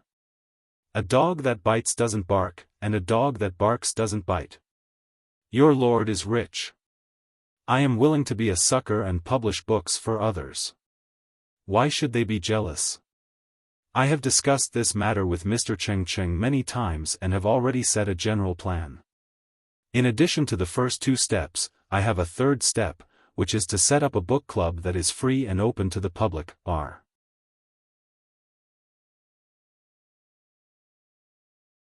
Chapter 875. After careful discussion with Mr. Cheng, I plan to open the library to the public so that all scholars can enter. Jiangpengji said this because there was a similar library in the previous dynasty called the Golden Scale Library. The Golden Scale Library was proposed by Prime Minister Huangfu Xiu of the previous dynasty. Its original purpose was to benefit the scholars of poor families. However, since Prime Minister Huangfu's death and his body was dismembered and cooked, the Golden Scale Library became a place that only the nobles were qualified to enter. Jiangpengji now proposed to build a library similar to the Golden Scale Library. Presumably, all the scholars of poor families in the world would respond. Previously, I said that I would help people write books. With the consent of the people involved, the samples they leave behind will also be added to the library. Or, we can specially open such a place for people to communicate and discuss. Jiangpengji was sure that if these three things were done well, Wanzhou would become the holy land in the hearts of the scholars of the world. When that time came, she would slowly choose and not worry about not having enough talents. After saying this, Jiangpengji began to select people. Archiguan Rang and Fengzhen went to Chongzhou. Yang Si went to Hu County. Su Ku and Feng Jin stayed behind to manage Wanzhou. Lu Shi agreed to retreat behind the scenes and give all power to Jiangpengji, but whether she could completely conquer Chongzhou would depend on her ability. Archiguan Rang was from Chongzhou. He was very familiar with the situation there. Fengzhen looked unreliable, but in fact, he was very scheming. When the two of them worked together, it would be difficult for others to take advantage of them. The local nobles in Hu County had been beaten by Lu Shi, so it was relatively easy to conquer. Yang Si could handle it alone. Su Ku and Feng Jin had a tacit understanding. Jiangpengji was very relieved to let them stay in the base camp. After talking about management, let's talk about stationing the fields. Since ancient times, before the troops and horses moved, provisions and fodder came first. With sufficient provisions and fodder, there would be confidence in fighting a war. Jiangpengji said, stationing the fields has begun to show results. Before Zixiao went to Shangjing, he gave me many suggestions. I think it is feasible. I plan to open up a wasteland of fertile farmland in Chongzhou and station troops there on a large scale. In this way, not only will we be able to relieve the pressure on our supplies, but we will also be able to shorten the length of our supply lines. Archiguan Rang and Fengzhen had already heard Wei Ci talk about the matter of Chongzhou's farming. Naturally, they had no objections. The others secretly calculated and agreed with this proposal. If they didn't farm, they wouldn't have been able to raise such a large army. After many rounds of recruitment, Wanzhou now had 60,000 soldiers and horses, and the size of the female battalion had also expanded to 7,000. This was the result of Jiangpengji deliberately raising the bar. If they did not reject anyone, their military strength could reach more than 100,000. Within the borders of Dongqing, Jiangpengji was the undisputed ruler of the north. Li Yun asked, is there any ownerless wasteland in Chongzhou that can be cultivated? Because of excessive land annexation, a lot of land is private property of the wealthy families. This time, the scale of the farm should be quite large. If there isn't enough land, I'm afraid it won't work. Jiangpengji smirked. We'll talk about it when the time comes. The location of the field can only be decided after a field inspection. If the local tyrants were smart, she didn't mind a win-win cooperation. If they were not sensible, she could only seize the field by force. Originally, Wei Ci was in charge of it. However, Wei Ci had already gone to Shangjing to supervise the construction of the provincial government. Now, he was divided and unable to do anything. Our Jiangpengji thought about it and named Li Yun. She asked him to take on the role of Chongzhou's military officer of agriculture and specifically deal with this matter. Li Yunkai happily agreed. There were only so many details about the field. Jiang Pengji changed the topic to training soldiers. When it came to training soldiers, the group of generals seemed to have been injected with chicken blood. One by one, they were full of energy.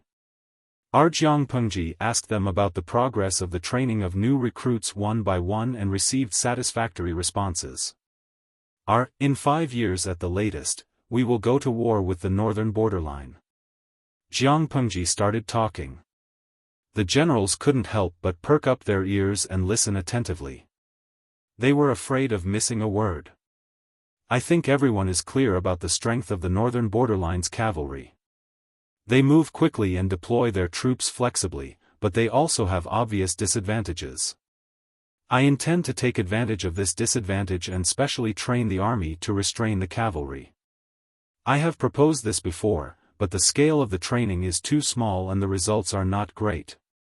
Now, we will really implement this and officially divide the army. The northern borderline relies too much on the cavalry. The army is very monotonous. Their speed is indeed very fast, but they are not invincible. They also have fatal weaknesses. First, their defense is not strong. Second, the army is too monotonous. Once they encounter a specialized army, there is almost no way to turn the situation around. Jiang Pengji intends to officially divide the army into different types and increase the diversity of the army. This will also allow more flexible deployment and command on the battlefield. In order to restrain the cavalry, Jiang Pengji came up with a lot of targeted plans. There are military formations, army types, defensive equipment, and more insidious traps. Everyone turned the page of the booklet in their hands. Suddenly, they felt a chill down their backs. There was only one thought in their minds: how difficult is it for our Lord to get along with the cavalry? Looking at the content written by Jiang Pengji, they thought about it a little and couldn't help but break out in a cold sweat for the northern borderline cavalry. First, let's talk about military formations. The booklet drew a simple fish scale formation. The heavy infantry were to hold shields and spears and form a square formation similar to fish scales. Jiang Pengji had led more than 100 soldiers to sneak into Jiamen Pass and break out of the encirclement. The military formation they used could be regarded as a small fish scale formation. However, the northern borderline cavalry is mostly light cavalry in cloth clothes or rattan armor. They are very mobile. If the enemy is not surrounded, this kind of fish scale formation is not very effective. Then there is the spear formation that everyone is more familiar with. The advantages of the spear formation are obvious, but so are its weaknesses. However, Jiang Pengji previously proposed to divide the army types and let the different types cooperate to make up for each other's shortcomings. In this way, the spear formation is not without merit. Speaking of military formations, there are also ferocious crossbowmen. They use the improved crossbows that Jiang Pengji has improved several times before. Jiang Pengji's original troops all used the improved crossbows. Over the years, she has developed many ways to cooperate in battle. It is quite effective. In addition to the improved crossbows, the army also has the ballista. It has a long range, great power, and high lethality. It can cause great damage to the charging northern borderline cavalry. In addition to these, there are other gadgets, such as the barricade spear and the iron caltrops. The barricade spear can be arranged in front of the army to block the charging horses and prevent the cavalry from charging. The iron caltrops have 4 sides. No matter how you look at them, there will be one side facing up.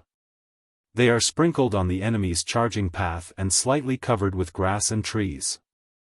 If a horse steps on them, the iron caltrops will pierce into the horse's hooves, almost crippling the horse.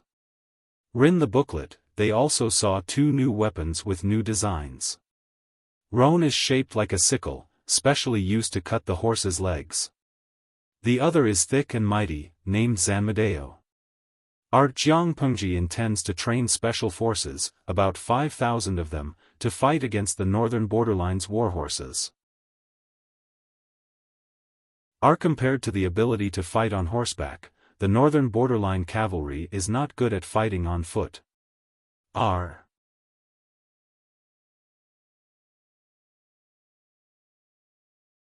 Chapter 876.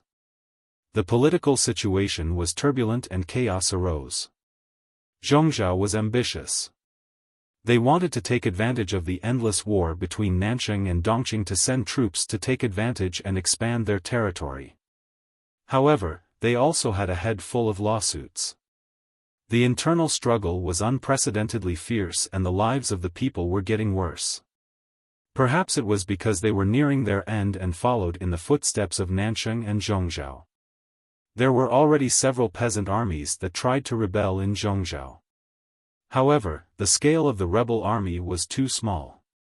Before they could make any waves, they were brutally suppressed by the official army. The civil society was restless. The aristocratic families that had their own armies also had their own worries. There was a faint sign that the feudal lords were going to split. At this sensitive time, a shocking piece of news came out of the Zhongzhou palace. Empress Du was a wooden man who had turned into a demon. The ambitious feudal lords couldn't hold back and used this as an excuse to scold the current emperor for going against the grain and allowing a demon to harm the palace. They even spread the news. Who knew if the emperor, princes, and princesses in the palace were still human? This rumor spread quickly and the already weakened imperial power was on the verge of collapse. Of course, the imperial family would never admit to this rumor and denied it. However, Empress Du was dead and the behavior of the imperial family was suspicious. The people were more and more convinced of the rumors about the wooden demon. The emperor ordered that after Empress Du died, she was not allowed to enter the imperial mausoleum or enjoy offerings. He also took back the golden seals that Empress Du had used when she was conferred the title. Although he didn't say that she was abolished, this treatment was no different from abolishing her. Within Zhongzhou, who didn't know that Empress Du was favored by the emperor? If she wasn't favored, how could Empress Du's 4 self-accomplishment classics for women be so popular in Zhongzhou? Now that Empress Du was dead, if there wasn't something fishy going on, why would the emperor treat the woman he once loved so cruelly? After some thought, the people's guess was actually very close to the truth. When Empress Du was unlucky, the Du family was the first to bear the brunt. The Du family was already starting to decline. Who knew that the virtuous Empress Du would appear? Her 4 self-accomplishment classics for women was praised by the world's famous scholars and was set as a role model for women. The Du family also benefited from it and couldn't help but feel elated. Even their bones became a few pounds lighter. Now that their backer had fallen and they had offended many aristocratic families with heavy military power, they would sooner or later be dealt with by others. Therefore, this branch of the Du family did not have an easy time. When they were in the limelight, everyone wanted to bask in the limelight. When they were in dire straits, any Tom, Dick, or Harry could kick them when they were down. Faced with the huge difference in their situation, many of the Du clansmen started to complain about Empress Du. However, the descendants of Emperor Du were all dead, and their corpses were nowhere to be found. With nowhere to vent their anger, they could only vent their anger on Du Wunyang. Du Wunyang was Feng Jin's eldest brother, Feng Gui's first wife, the original Madame Feng Du. After her separation from Feng Gui, she was safely sent back to Zhongzhou. According to the increasingly abnormal atmosphere in Zhongzhou, as a woman who had been chased out by her husband's family, she should be caught and drowned. However, she had Feng Gui's permission to release her wife. The person who sent her back was also a trusted aide whom Feng Gui had carefully selected. After a series of struggles, Du Wunyang barely managed to keep her life. She was casually sent to a Buddhist hall by Madame Du to become a nun. Du Wunyang hated Feng Gui in her heart. She had been thinking about how to use her family's influence to exert pressure on Feng Gui and make him welcome her back on his knees. However, the cruel reality hit her hard. Not to mention using her family's influence, if Feng Gui had not sent his trusted aide to deal with Madame Du, she would have long been tied up and drowned. Even so, she had never felt a shred of gratitude or remorse. Du Wunyang learned from Empress Du's style of doing things. She used her opponent as a stepping stone to climb to the top, thus earning her virtuous reputation.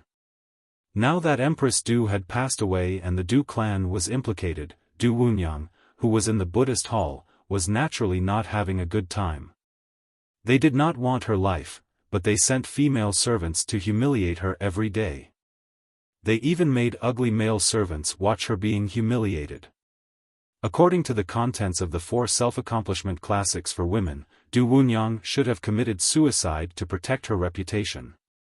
However, just as Feng Gui had mocked, she had always been strict with others and lenient with herself. Her life was so important, how could she give it up so easily? She could use the 4 self-accomplishment classics for women to restrain others and suppress her opponents, but she would never use it to punish herself. Du Wunyang was in dire straits, but her ex-husband, Feng Gui, was unexpectedly blessed. Ever since Shangyang County was taken over by Jiangpengji, the lives of the people in the county were guaranteed. Feng Gui finally did not have to be so busy that he could not return home. When he had more free time, he would devote himself to reading. Occasionally, he would go out to visit friends and participate in scholarly gatherings and poetry gatherings. He personally taught his 2 children how to read. With Du Wunyang as an example, Feng Gui personally asked about his 2 children's daily lives. One day, he had just returned from outside. There was already someone waiting for him outside the manor. Feng Gui was secretly surprised. He followed the person to see his father, Feng Ren. "Huai Zhang, come over and take a look at this." As soon as he entered, Feng Gui saw his father, Feng Ren, sitting on a mat. Beside him was a stack of books. Unlike the usual scroll-bound books that he was familiar with, these books were fastened with white thread. "Father, this is..." Feng Gui walked forward and picked up one of the books. It felt smooth and cold to the touch. When he opened the title page, he saw a familiar name. He flipped through it again. The profound meaning inside was thought-provoking. Feng Gui came from a noble family that had been passed down for close to 1,000 years. After many years of accumulation, the family had a collection of more than 100,000 books. Feng Gui didn't dare to say that he had read all of them, but he had some impression of them. However, he was completely unfamiliar with the books in his hands. In other words, it was highly possible that these books were newly published. The newly published books even used expensive paper. It was extremely extravagant. "They were sent here from Wanzhou not long ago," Feng Ren said. "Second brother gave them to you?" Feng Gui was the first to think of his younger brother. Feng Ren shook his head and said, "That's not the case. These were given to me by the Wanzhou magistrate, Lu Shi. Not only do I have them, but other famous scholars also have them." When Feng Gui heard this, his expression cracked. Not to mention the contents of the books, just the paper alone was worth no less than 200,000 strings of coins. Even if Lu Shi owned a papermaking workshop and was very wealthy, he couldn't afford to squander like this, could he? Gifting one set wasn't enough, and he even gave it to other famous scholars? Feng Ren said, "Take a look at the contents." Feng Gui did as he was told and read carefully. Not long after, he was fascinated. Feng Ren snorted and said, "Lu Shi played a very big game of chess. The bait he threw out was too tempting." Feng Gui agreed with him. He could see clearly that the potential value of this set of books was immeasurable. Feng Ren threw another bomb at Feng Gui, causing him to be at a loss for what to do. The Wanzhou magistrate, Lu Shi, not only generously gifted books, but he also generously expressed his willingness to write books for the world's scholars, Feng Ren said. Do you still remember the golden scale pavilion of the previous dynasty?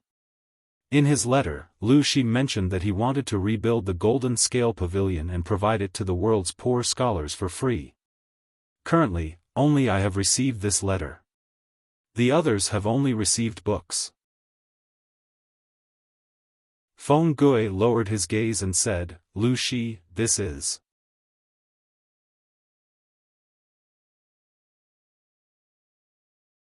Chapter 877. For the Feng family to be able to survive for thousands of years, other than strict family rules and noble family values, it was also due to their foresight. For example, Prime Minister Huangfu built the Golden Scale Pavilion in the previous dynasty. It was said to contain millions of books. Where did these millions of books come from? Other than the 30,000 books donated by Prime Minister Huangfu himself, the rest were donated by various aristocratic families. The Feng family had donated 100,000 books. Books were lifeless, but people were alive. It was precisely these 100,000 books that protected the Feng clan, allowing them to obtain another 200 years of prosperity. Compared to the other aristocratic families, the Feng family's style was different. If one were to compare those aristocratic families with armies to strong men with 8 packs, then the Feng family would be like a refined scholar with a tall hat and a wide belt. Not only did they look different, but their combat abilities were also on a different level. If it wasn't for the fact that they had so few troops, the Feng family wouldn't have had to hand it over to Jiangpengji for the sake of the safety of Shangyang County. Now, the Feng family was faced with the same choice. Lu Shi wants us to donate books? Feng Gui was a little angry. It wasn't that he was selfish and didn't want to donate books, but did Lu Shi have the right to do so? During the Xia dynasty, the Feng family was willing to donate 100,000 books in response to Prime Minister Huangfu's call. More importantly, it was for the long-term future of the family. 100,000 books in exchange for more than 200 years of prosperity for the Feng clan. This was a very good deal. The Xia dynasty had unified the Central Plains, but Lu Shi had only occupied half of Dongqing. Prime Minister Huangfu was extremely powerful and had power over the court. Compared to him, Lu Shi was nothing. If they donated the books to Lu Shi to enrich the Golden Scale Pavilion, what benefits would the Feng family get? Feng Gui's idea was exactly what Feng Ren had in mind. However, after his anger subsided, the sly old fox thought about it carefully and felt that this deal might work. Huaizhang, in Dongqing, besides Lu Shi, who else can stop the disaster of the north borderline? Feng Gui was silent. After a while, he said, besides her, there is only Lu Shi. Feng Ren said, a few days ago, I received news that Lu Shi, that sly old fox, has chosen to retire. He has handed Chongzhou and Hu County over to Lu Shi. Feng Gui didn't say anything. The northern borderline has already matured. Although the horse plague has delayed it, it will probably recover in 3 to 5 years and send troops to Dongqing again. Look at the current situation. The royal family is struggling at death's door, and the other feudal vassals have their own armies and are independent. If the northern borderline took advantage of the situation and attacked, there would be internal chaos and external enemies. Who could stop the northern borderline iron cavalry? The Feng clan had been rooted in Shangyang County for generations. If the northern borderline invaded, the Feng clan would not be able to protect themselves. Unless the entire family migrated and fled to another place. Speaking to this point, there was a hint of desolation in his voice. Now, the world was in chaos and wars were happening everywhere. If they escaped from Shangyang County, where could they migrate to? In comparison, Lu Shi had managed Wanzhou in an orderly manner and had become a rare peaceful paradise for Dongqing. It was better for the Feng family to express goodwill to her and help her. Feng Gui understood the meaning behind his father's drawing and his expression changed. Father wants to help Lu Shi, that's not the case. Feng Ren didn't want to pick a side now. This was a decision that concerned the survival of the entire family. How could he make such a rash decision? Father, what do you mean by this? Feng Ren said, I'm just expressing my goodwill. Expressing goodwill didn't mean choosing a side. Strictly speaking, the Feng clan and Jiang Pengji had common interests. The stronger Jiang Pengji's power grew, the safer the Feng clan would be. Moreover, Feng Jin was Jiang Pengji's trusted confidant.